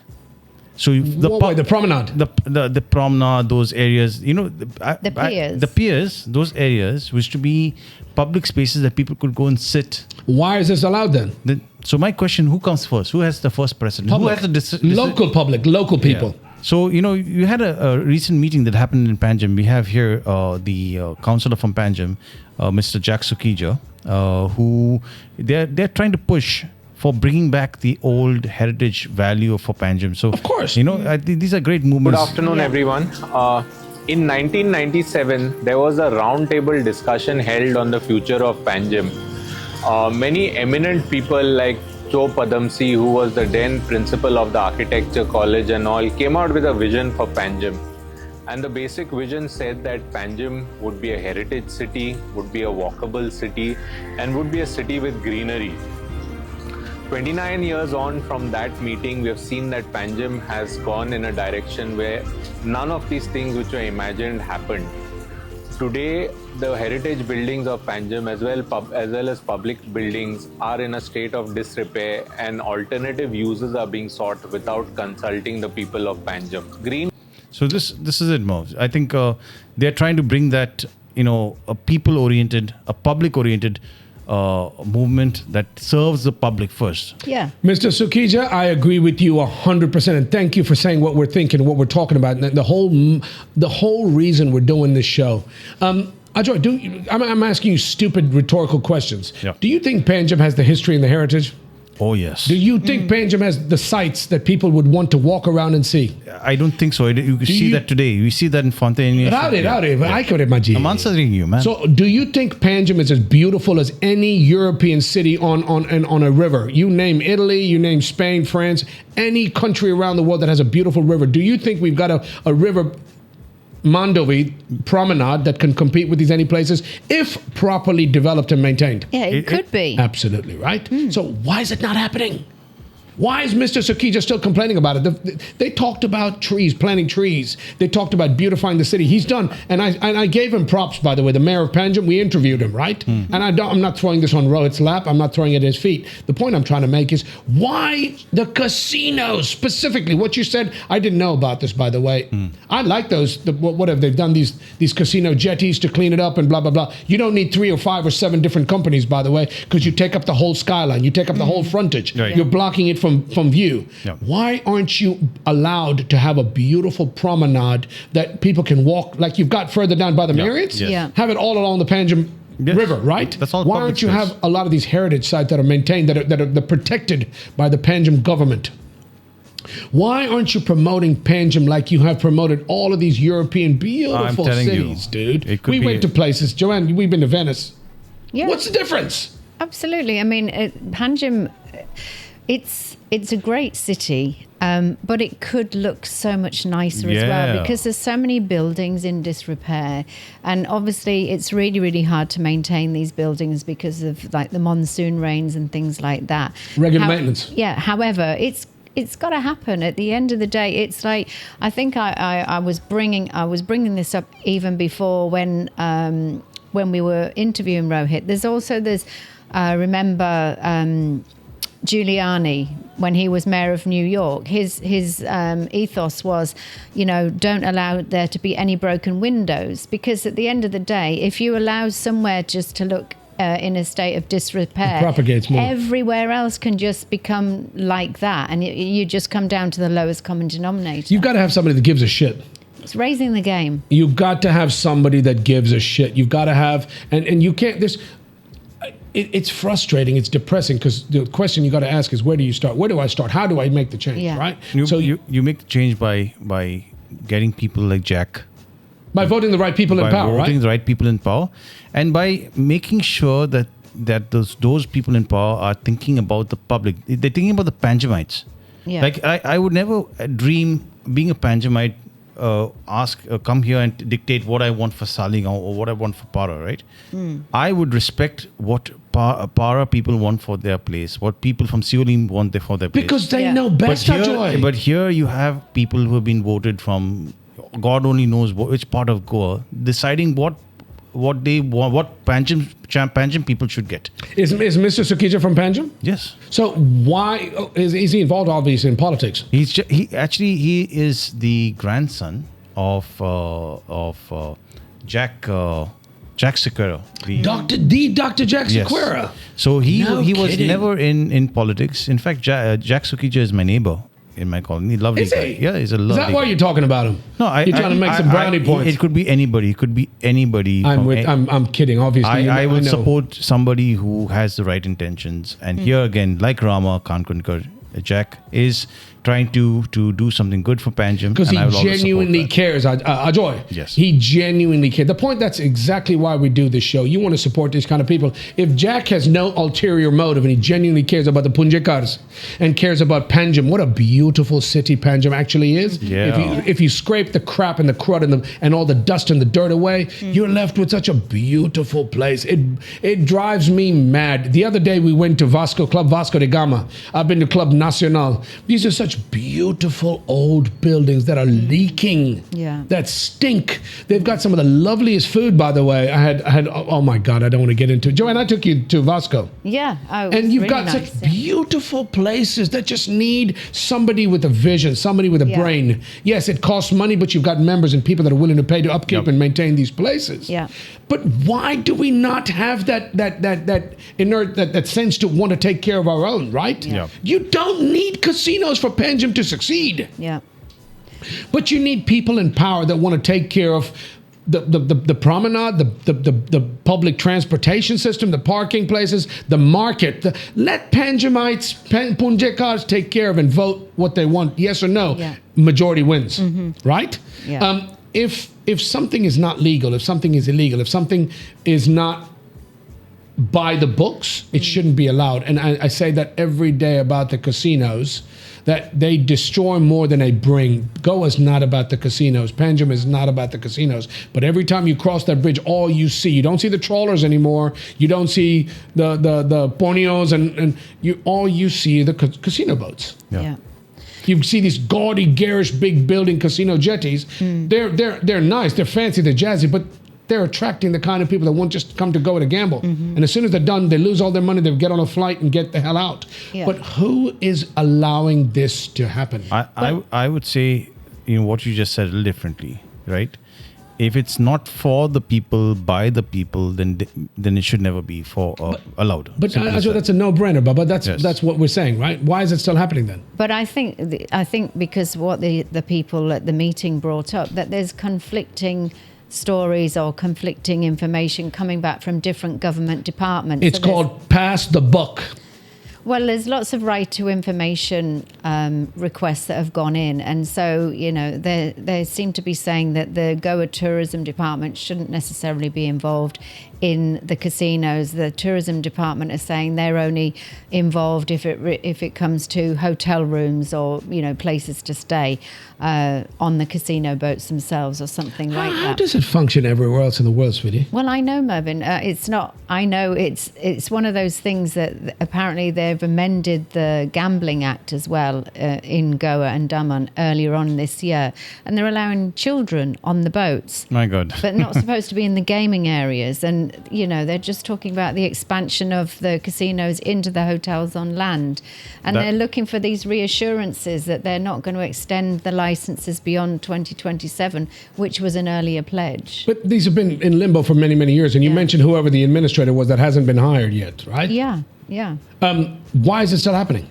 If it's against the law, building, construction, any construction within 500 yards, 500 fathoms, 500 meters, whatever, there's a rule that you're not allowed to construct within that distance of the water line. People can't do it. They're still doing it. Casinos shouldn't be allowed, or that many casinos have to be certain 12 nautical miles offshore. That shouldn't be allowed. It's still happening. Yeah. All this bullshit and the stuff, because there's so much money involved, people are willing to turn a blind eye. And that's who you have to put your trust in these people that you vote for and put in power to take care of your best. Like Ajoy keeps saying, majority rules, right? Yeah. If 51 people out of 100 say no, it should be no. Yeah, but also I also think that the casinos, because the fact obviously they're paying taxes and things like that, but I think I've also heard that some of these people are behind in their taxes and have got huge tax bills pending and stuff like that. However, that's allegedly, but aside from that, I think that the casinos could do a positive PR story for themselves by actually doing stuff to invest in Panjim itself and give something back. Sorry, to Joanne, Panjim. I'm going to interrupt you. In the UK, Ajoy, they legalize gambling. Yeah. And is it the gambling or the lottery? And those proceeds go to sports. No, the lottery, the national lottery. The national lottery. Yeah. Why don't they use casino? And you have to be transparent about the money you're generating from the casinos. Yeah. Why don't you use that to beautify Panjim? And then everybody would take notice, right? Why don't you use the money? And the casinos generate a shed load of money. Yeah, of course. So if you could be transparent with the revenue generated by the casinos, people would be. It's a gray area, mate. I'm going to get frustrated. I'm going to start growing hair soon. Joanne, I want to talk about these 5 things very quickly. Very quickly. I'm running out of time. An ONGC bridge collapses. Yeah. Crime detection in Goa. Yeah. AI traffic cameras issuing challans across 26 locations in Goa. And broken CCTV cameras pose serious security risks in Ponda. How can we do this very, very quickly? But I want to touch on all these things because these are all things that are pertinent to today's show. Good luck. Well, basically, I know that regarding the bridge, Ajoy was knowing quite a bit more about this. Ajoy doesn't even know what ONGC stands for. Passing the buck. He was wondering whether it was all about passing the buck. Ajoy.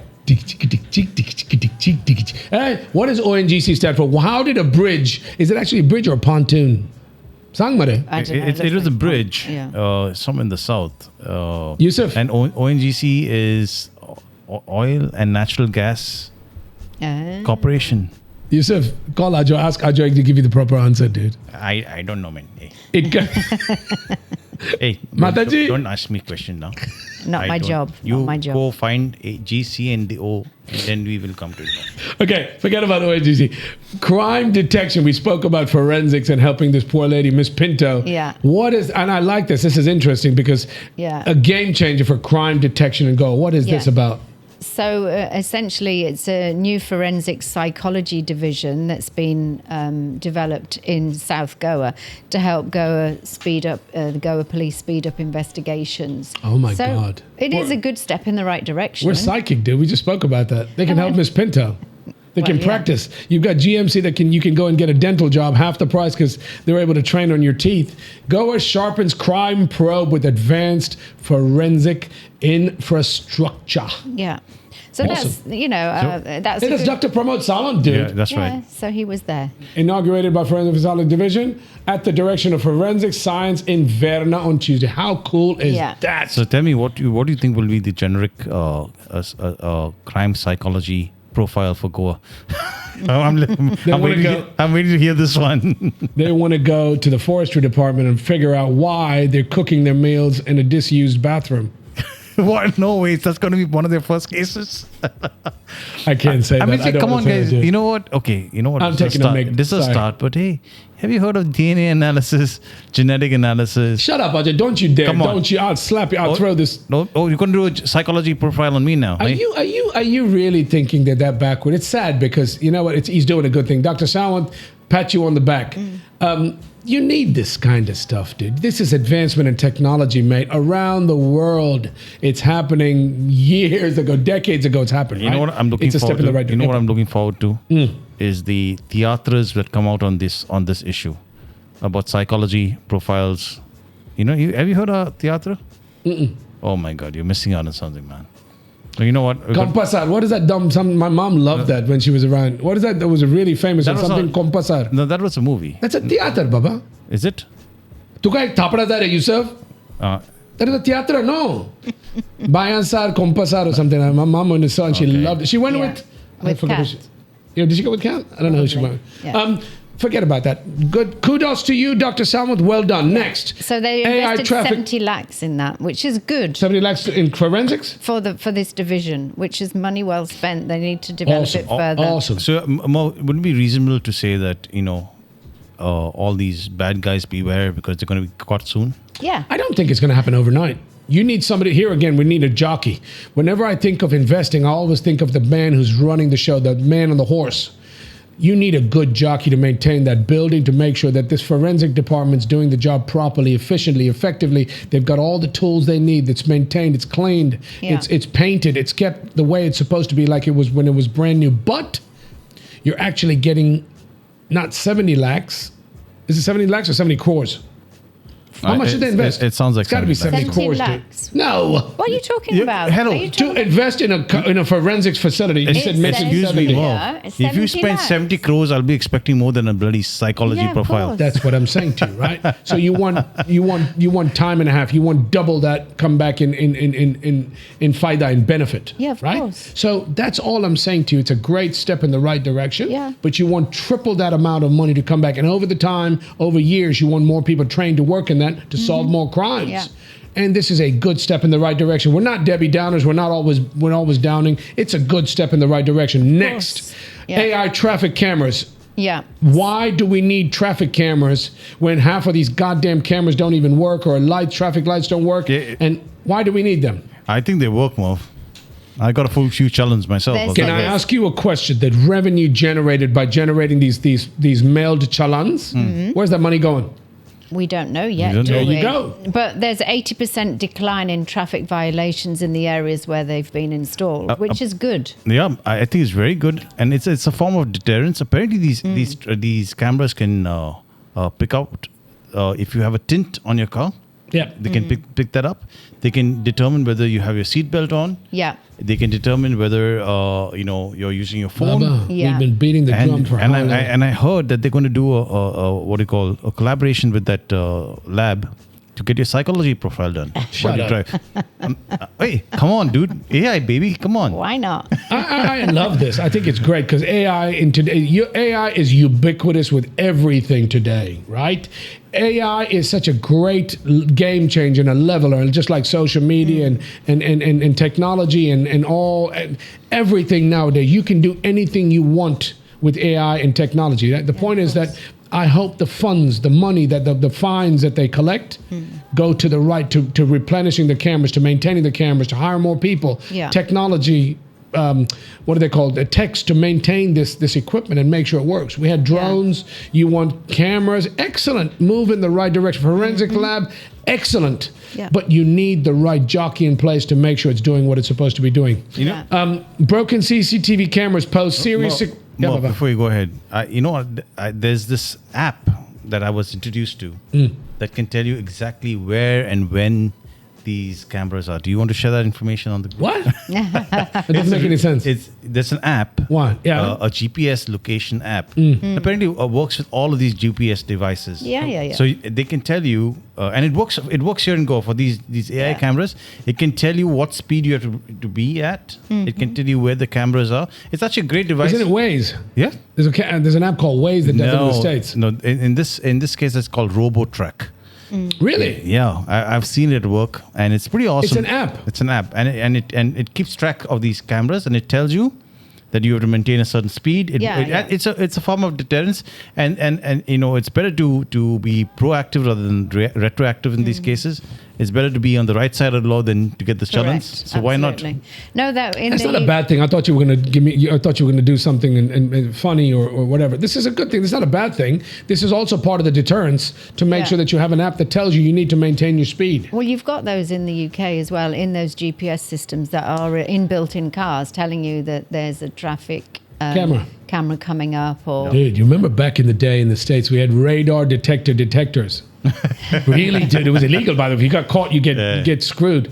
But this is a similar thing where you've got cameras out there that are doing a great thing, deterring people from breaking the rules and making people follow the rules. Yeah. And I think the ultimate goal of any regulation or device, etc., in this case, should be to have people follow the rules rather than to try and catch them after they've broken the rules. That's what it is now, John. Isn't that what it is? That's what it's all about. Now, wear your helmet, wear your seatbelts. Don't have kids roaming around inside the car while you're driving. Joanna drives me up a pole because it drives her up a pole when she sees these people driving these cars and the kids sticking their heads out the windows or out the sunroofs, playing inside the car in the back.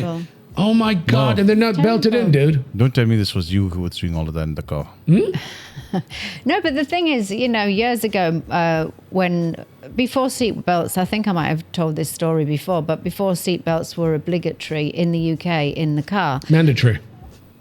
Mandatory. Thank you. Mr. Dictionary. Joanne. So anyway, aside from that, we were in the back seat, my brother and I, and my dad had to brake very quickly, and one of his toy cars was sticking out the top of a bag, and my brother fell forward and cut it just above his eye. Oh my God. Had to get stitches, actually. So he was lucky he didn't do anything worse than that. So after that, we were always forced to have seatbelts on. There's a reason you've got these no-brainer rules. Yeah. And I always say, it's sad because you don't want to make Goa like the West, and with enforcement and all this politically correct bullshit. But that's actually something that's going to save a poor little child's life. Of course. That doesn't know any better. That's innocent. That's sitting in a car and is unable to play in the seat without a goddamn belt or car seat. And that car has to brake, and that kid hits his head, and it can be scary. And never keep a child in the front seat as well. Oh, I know. I hate to see that. That really That's also extremely dangerous, especially if your car has what do you call? What are those airbags? Balloon. Those things can kill a child. It is. You're not going to make this place like the West, but at the end of the day, common sense, dude. You don't have people sadly, you don't have a test to procreate. You don't have an exam that you got a test to do every effing thing in the world. You want to get a driver's license? Go take a test. You want to get married? Go take a test. You want to do this? It's sad because you've got children out there that are depending on their parents using common sense to protect them. We need a test for politicians also. You would think so. There's another great point, Ajay. Yeah, but P&P, politics and procreation. Yeah.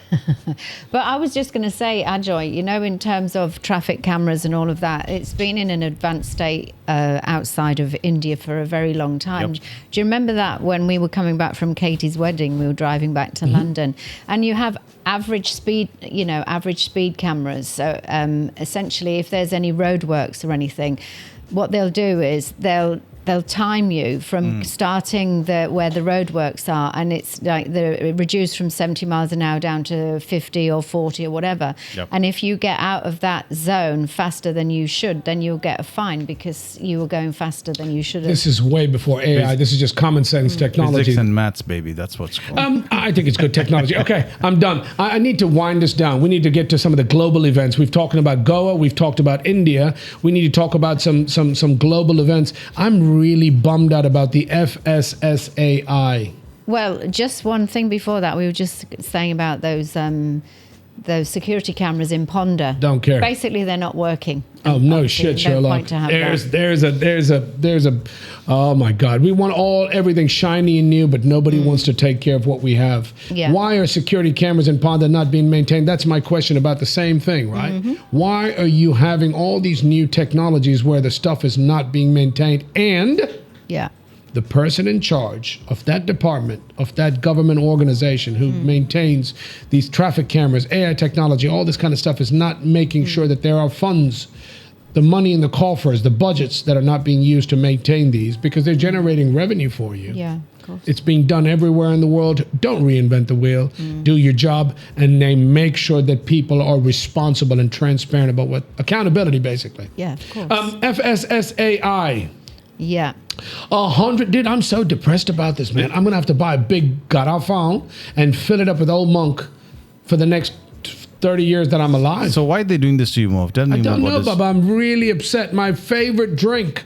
So And everybody says, dude, you've got some fancy old rums out there. You've got South America. No, I love my old monk. Tell me, Joanne. So basically, it's the Food Safety and Standards Authority of India. They've banned the sale of Old Monk and other alcoholic beverage makers because they're saying the manufacturers allegedly are using external flavoring substances to mimic natural tastes and aromas. I see. And they're saying that these should be labeled as flavored spirit to avoid misleading consumers. I didn't know that. I agree with that. I agree with that. I actually agree. I think that's great. Yeah. You know who is the FSSAI? Yeah, so that's... I'm not happy about it, but I love you guys. Good on you. Yeah. So they're saying lab tests have confirmed the presence of artificial flavours in several product samples. So it's saying an Old Monk rum variant, which was 7 years old blended, claim was also found to be misleading. So essentially... That's not a bad... You know what, Joanne? That's somebody's doing their job. Yeah. Do you know that Pringles, is it a potato chip to you?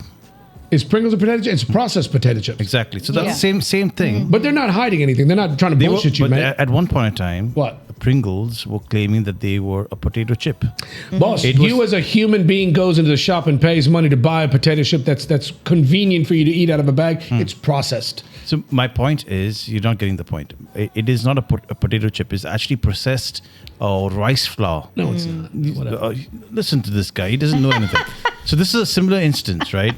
Right. So Yes, sir. that's exactly. If you're going to say that you have put a certain ingredient in this, it better be I'm that. agreeing with it, Bob. Yeah. I'm not disagreeing with it. You know what you're buying when you buy Pringles. It's all on the ingredients, right? Yeah. But if they're mislabeling an Old Monk bottle, although I love the taste of Old Monk, absolutely find the F out of them. But do me Yeah. one favor, Baba. Hey, mashe teen mohine mashe sare ke korun de Baba. Banning korna kare. Have you heard of something called analog paneer, by the way? What? And have you heard of paneer? Yeah, of course. Have you heard of something called analog paneer? No. No. What's analog So paneer? apparently, this is the Gujarat government has now banned something called analog paneer. Now, analog paneer is.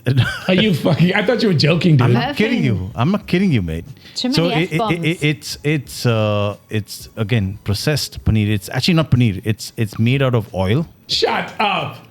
This is synthetic. It's synthetic paneer. Oh. It's First of all, you need it's a not brain. illegal. It's not illegal. But you need a brain to be eating synthetic paneer, right? And apparently it's not real. It's not real paneer. It's not made out of milk. It is made out of oil. and other synthetic materials. And it comes so realistic, like it feels and smells and almost tastes like paneer, but it's not paneer. But Ajoy, so this is a very similar situation. But Analog paneer, ladies and gentlemen. If it says it on the can and you're still buying it, that's your problem. If you've been told about it, right? If you're misleading people, as much as I hate to have Old Monk banned, if they're misleading people and telling them it's 7 years, 12 years, not flavored, whatever, blended, dude. If people are happy to buy your drink, why lie to them? And that's what the FSSAI is doing, which is great. Yeah. I love the FSSAI as much as I hate to see Old Monk banned. But all I'm saying is you give them a 3-month or a 6-month period to correct this mistake. Yeah. Find the shit out of them. Yeah.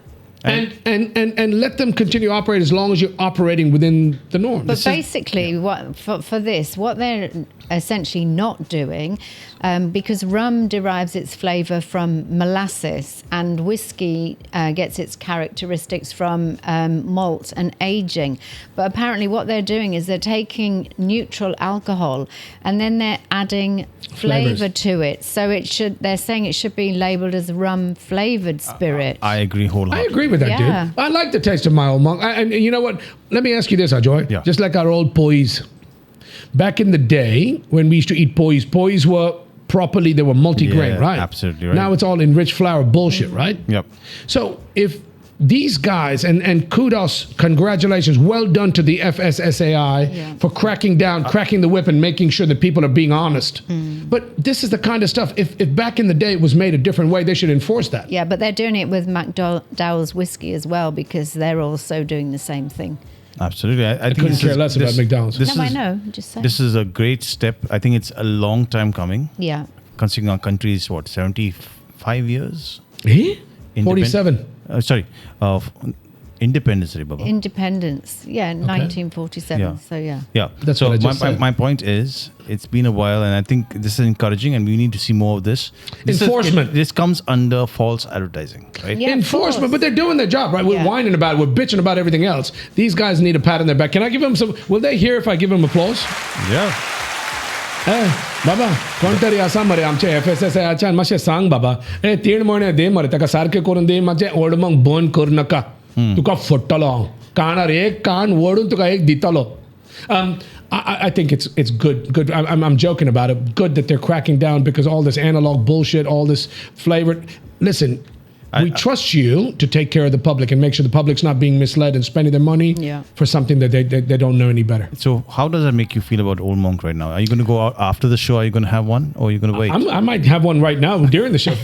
I'm starving, dude. I'm so hungry. You know, even in Bangalore, they had this. They did raids. The Food and Drug Administration of Bangalore. They did raids of all the 5- and 7-star hotels.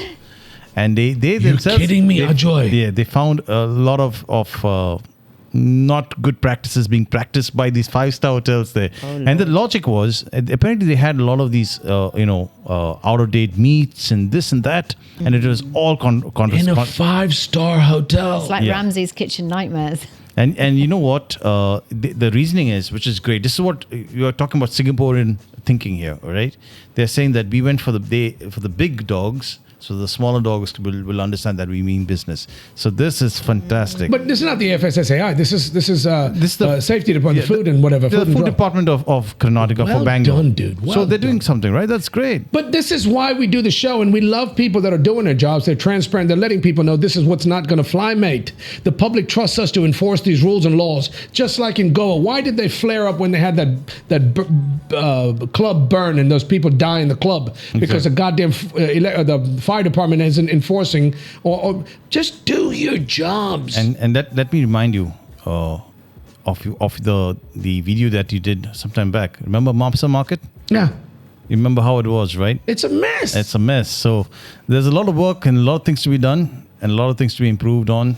And, that's our little share. That's our little contribution. We do the show because we want to contribute and make people aware of what's going on. Good, bad, and ugly. This is a good story by the FSSAI about Old Monk and the Food and Drug Administration cracking down on 5 stars, which they're paying a bomb to stay in these hotels. The least they can do is make sure that the people have what they're supposed to have, and it's been maintained and kept and handled properly. Joanne, I want to get into this FCRA. I want to get into Pakistan, Saudi. Oh, okay. Yeah, I want to get it. We're going to have time. Yeah. We're running out of time, dude. Can we do? I want to get to my favorite story at the end about the piggy that wakes the little kitty up for breakfast. But we have to talk about this is what's happening right now around the world. But Donald John Trump is missing a Trump.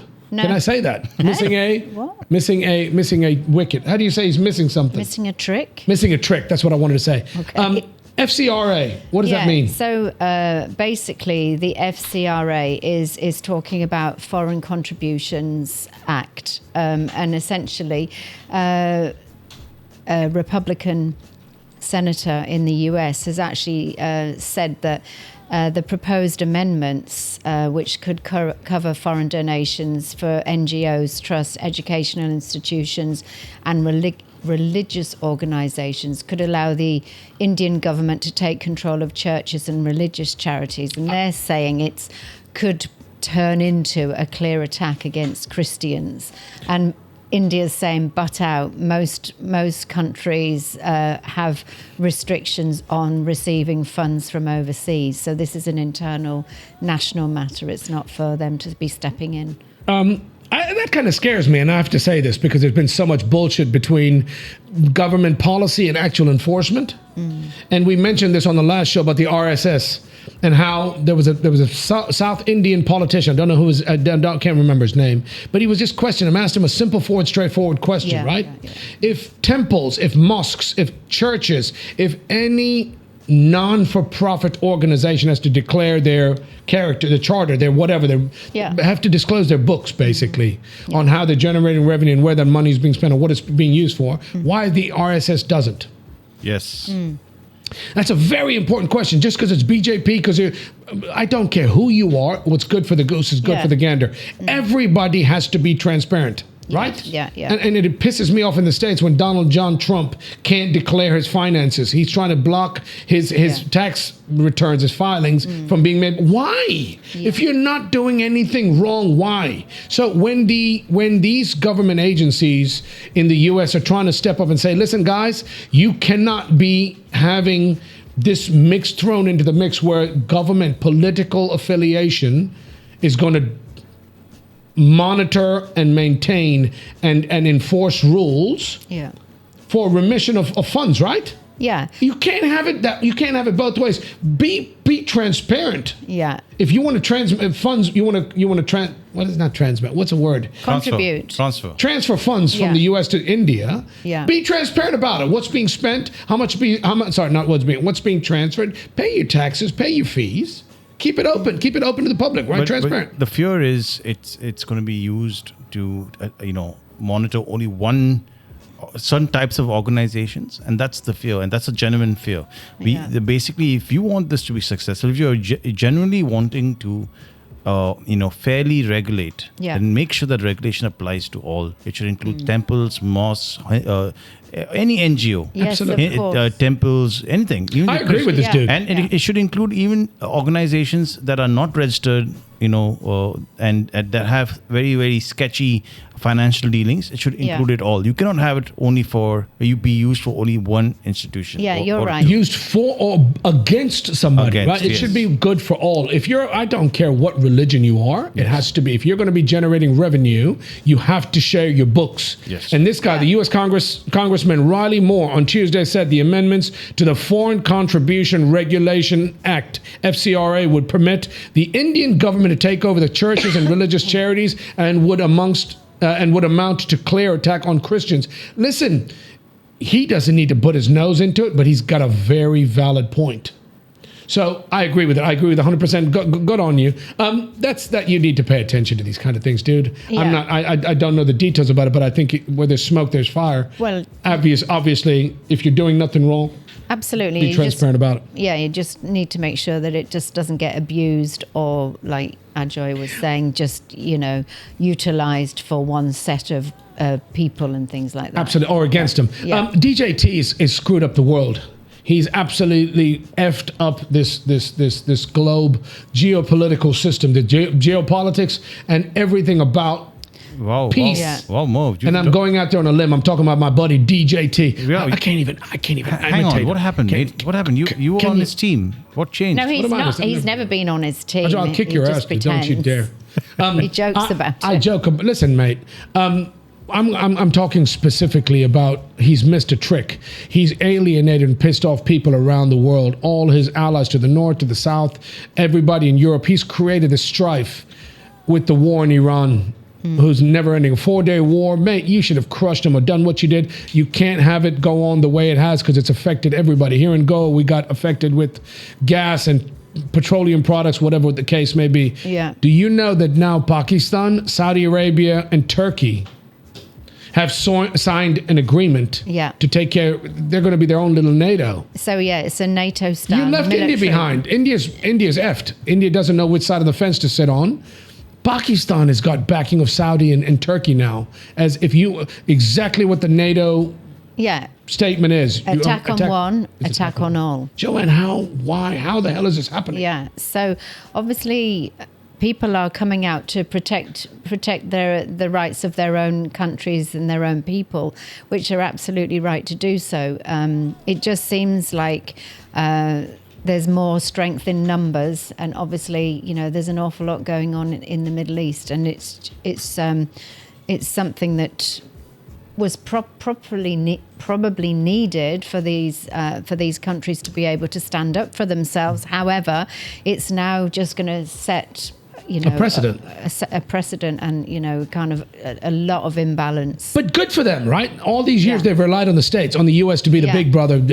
Everybody trades in the dollar and all. Mm. Pakistan, the thing that bothers me is Pakistan has got the backing of MBS Yeah. and Erdogan now. It's not surprising. But Ajoy, because it's Muslim, it's a Muslim thing. That's It's one. all Muslim countries, right? It's- but I'm saying to you, they're on the right track. Good for them. Yeah. I think it's a brilliant plan for a place to have the backing of two massive other countries, right? Yeah.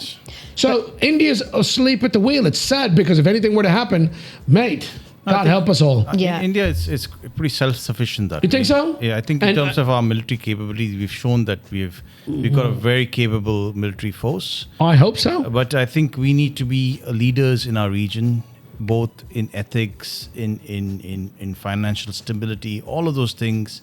We have to get our game in order. I'm going to say, okay, I'm going to move on from that. I'm going to say one more thing, and You it'll know what prove it's called? what? It's called the Mecca Defense Agreement. Mecca. So I think that's quite symbolical. Yeah, I know. It is. That's a good name. Says a lot. As in, it's named after Mecca, the holy place. Yeah. Well, Well, they brilliant. must have been there. I think they were probably there when they signed it. Great, good for them. I mean, that's how you move forward, working together with people. I think it's a great idea. Speaking of, if you really want to know how well India is doing, the CWG, the Commonwealth Games handover happened whenever. Yeah. It's going to happen in Ahmedabad. Yeah. Kabi, Kenna, when? So yeah, it's in 2030, but we were talking about it last week. We were just saying that India had done really well, and even the para athletes had their best games ever, which is fantastic. So it's really great for them. Nice to see the investment in them and being able to showcase what they can do. But we did a reel after last week's show because the baton gets physically handed over to Ahmedabad and India, and so At the games, no? at the games, yeah. And so in the closing ceremony, then there's also culture. There's like a focus on Indian culture because it's coming to India. So then they had a part of the closing ceremony to just show In Glasgow. to show off what India's all about. I hope basically. it's not a debacle like they had for the last, when was it? 22? The one that happened in Delhi. Dude, that is an embarrassment, man. That was embarrassing. Please, please. I think it led to the downfall of the then Congress government because of what happened then. And I think the BJP has a opportunity. I don't know if they will be around to 2030. Hopefully they will be. But then if they are, whoever that government is, they have an opportunity to do something. You've got enough time to plan. Yes. You got 4 years to make it happen. Make us proud. Joanne, I want to get to this Nathan Thomas kid. He's an 18-year-old kid from Florida. Yeah. The world's youngest teen professor at 18 years old. Yeah. Dude, he's a professor. I know, it's quite phenomenal. And so you've seen that he's entered the Guinness Book of World Records. Yeah, because essentially he broke a 306-year-old record by being appointed as a professor. So 306 years. They keep records for 306 years. Yeah. So 1717, I think it was. It was a Scottish professor. He was 18. He was when he was appointed, but this guy's younger. But I believe his mum is Indian. Has to be with a name like Rani Thomas. Rani Thomas. From Kerala. Thomas? Usually they are from Kerala. Dude, he was born in the U.S. He's born in Florida. Obviously, you can see the FSU colors in the background. Was that FSU? No, it's not FSU. That's University of Florida. He clearly has to be a genius or something. Dude, he's 18 years old teaching at the kids he's teaching are his age. I think he went into uni at the age of 10. So, it's a shame because this is an Indian. No, he's not an Indian. His parents of Indian heritage, of Indian ancestry. Yeah. And he's got to go to the States and do this because they realize when somebody's that smart that you need to encourage people to do well and excel, and you have that opportunity there. Yeah. And sadly, you don't have it here. So obviously, he's clearly a child genius. Prodigy. And, and he's also studying for another degree in law as well. So oh my at God! the same time as Ajay, what were you doing at that age? I'm still trying to think of what I want to do in life. You and me both. We're trying to figure out what we want to do in life. I'm only 55. Everybody says I don't look a day over 54, but I'm so happy for people like that to get to achieve whatever they wanted in life. Yeah. I'm so happy for them. Yes. I congratulate the parents. Yeah. I congratulate the parents. I think when a kid's badly behaved, you blame the parents. When a kid excels and does this well, good on you, Ronnie, and your husband, dude. Yeah. This is by making sure you have every opportunity. We talked to, what's his name? The guy, Mendonça. Lyndon Mendonça, about giving his child every opportunity to excel. Son and daughter, do what you will like. Try everything, right? Mm-hmm. So the only way this guy has gotten to where he is at 18, which he's an absolute prodigy, is because of his parents. Yeah. Good for him. It's not just a question of saying do what you want. It's about helping and not encouraging, but leading the way. Yeah. Showing them the way, but giving them the opportunity, giving them the advice when they require it, and trying to put them in spots and encourage them, etc. Yeah. Exposing them at the right time and place. You just can't money. If money was thrown at things, and you would have geniuses everywhere. Everybody has. It's not money about today. the money, man. I'm talking about being able to encourage them, money or not money, to be able to give them the opportunity to try everything. Yes. Yeah. And the great thing is, it's really nice to hear these positive stories of people who are excelling. They're pushing themselves. He's teaching in engineering, plus additionally now he's doing a law degree. Wow. So the sky's the limit for him. I mean, it's phenomenal. It's really amazing. 18 years old. Yeah. Well done. Good job. Nathan Thomas, 18 years old, in Florida born. But he's got to have some Indian. I'm claiming it, dude. I'm claiming it. Yeah, well, that's why it caught my attention. I think that's why it came across my news feed, of course. Sadly, the best part of Yusuf ran down his... No, I won't say it. I won't say it. I won't go there. I'm going to end on this. This is my favorite part of the show, where I end with the cutest little animal stories. I wonder how my Punch the Monkey's doing. I wonder how all the animals that guy takes his tanker deep into the forest to feed, to give him water's doing. And we did another cute one. What was the other? I've forgotten who the other one was. Punch the Monkey. The elephants. No. We've done elephants. Who's the little baby? I always talk about the ones that were pushed away by their parents or whatever. What are they called? Orphans. Orphan animals. I'm always so sad about. You're talking about Punch the Monkey only. Yeah, he's the only. Didn't we do another one, Ajay, about another cute little animal? The World Cup duck.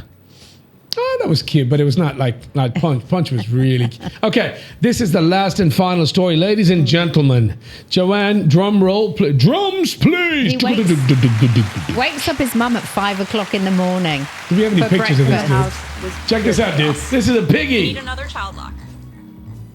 This is... What the... Since day one, he was getting into everything. And then I would wake up at 5 a.m. because he will trot up and start doing his barks. Bye-bye, shoelaces. And during that, I had a baby. That was a challenge. Oh, That is really When cute, Wallace dude. and Danny first met, I thought, how will it go? oh, cute. Oh, dude. My human son's animals, just a few months animals, older. animals. They're like the All right. same size.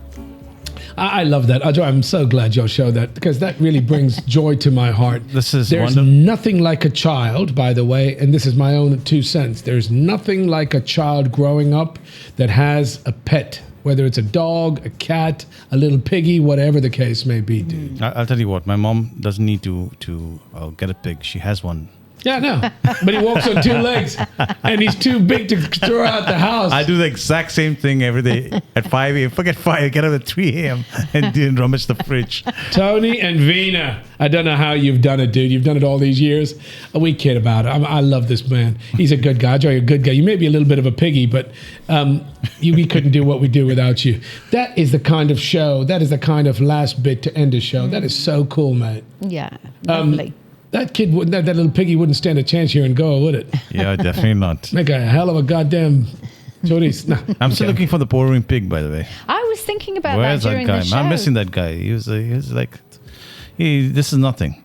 It was a real shame about that. But Ladies and gentlemen, that brings us to the end of another live broadcast of our show. Every Sunday, 6 p.m., we will be back here next week, same time, same place. People like to talk and complain about things, and I want to make this abundantly clear, crystal clear. We do the show more because we're passionate about this place we live and we call home, which is Goa. Ladies and gentlemen, we do the show live. It's not for any other reason. It can be controversial at times, but it's more to educate. What's the word you used? Edumane. edutainment. Edutainment. I love that, dude. We talk about things that are contentious. We're not pro, anti anything. Sometimes they're good, sometimes they're bad, sometimes they're ugly. But they need to be spoken about. In this day and age, we need people to talk. We need open dialogue and discussions to happen between people that might not necessarily know each other, might not even care. But at the end of the day, you've got enough problems in the world. Yeah. And I genuinely believe communication, talking about things can help solve, with an open mind, can help solve the world's problems. We've got enough problems. We need more solutions. Absolutely. Any shout outs, babes? So I was just going to say it's Independence Day on the 15th, Indian Independence Day. So we obviously want to wish people happy Independence Day ahead of Saturday. We'd like to hear what people might be doing to celebrate that, as well as finding out what people are doing to celebrate World Goa Day, because we really would genuinely like to know how you are celebrating the gorgeous Goa overseas too. Dude, that is interesting. I'd love to hear more about it. I'd love to have people from other countries that are going. That's more important to me than anything else. Make people aware, not just here in our beloved Goa in India, but around the world. Yeah. If you're out there, and if you know somebody out there, and if you know somebody that lives overseas, tell them about our show. We would really love your support. Woody's asleep, but right now on your screens, you should be seeing all our social media handles to promote and propagate what we do. If you like what we do, we really would appreciate the love. Like, share, subscribe, click the notification button. We'd love to hear from you. All our social media handles are on the screen right now. Tell us what you're thinking. There's a website, themervbrittoshow.com. There's a telephone number on WhatsApp, +91 7507 246 246. Hit us up. Let us know what is on your mind, what you'd like us to talk about, or potentially our next guest. Yeah. Can I tell you that I've met a guy, and I can't mention his name because he hasn't said yes to being on the show. Yes, Mr. If you're listening today, I want you to be on the show. Mr. WG. Can I say it? No. Ajoy, if I told you I know an American cat, an older guy, All right. white American boy, American accent, looks like a sadhu, long beard, long hair, one of the most smart, knowledgeable when it comes to healing, when it comes to technology, it's all in one, yeah? This is the same guy I'm talking about. All right. I call him a shaman. I'm going to try and convince him to come on the show. Dude, he is one of the most interesting. When he speaks, I'm enamored. I'm mesmerized. I want to get him on the show. Mr. Gans? Hey. Oh, said his name. No, I'm going to send him more information. Dude, he blows my mind. And I don't say this very often about people, but he genuinely blows my mind. If I can get him on the show, I'd be thrilled. I'd be honored. So I'm going to get his permission first. If he says yes, I'm going to promote it. But this is somebody that'll keep you riveted because he's that smart and knowledgeable. He just brings all these different facets together into one package. So anyway, that's my thinking. I let you out, the cat out the bag. I'm going to talk about it more. Joanne, my darling, anybody you want to wish before we end? You already mentioned Independence Day. Yes. Are we going to do a show before that? 9 and 7, 16? No. We'll miss it. So it's on Saturday, upcoming. Ladies and gentlemen, thank you for tuning in once again to our show. We do this show, as I've said already, live every Sunday, 6 p.m. We need the support. We appreciate the love. Tell people about us. Leave us a like. Join our community. And we'd really genuinely like to hear what you think. My name is Merv Britto, and on behalf of our team, thank you for tuning in. Thank you for joining in. And until next time, take care of yourselves and one another. Merv Britto, out.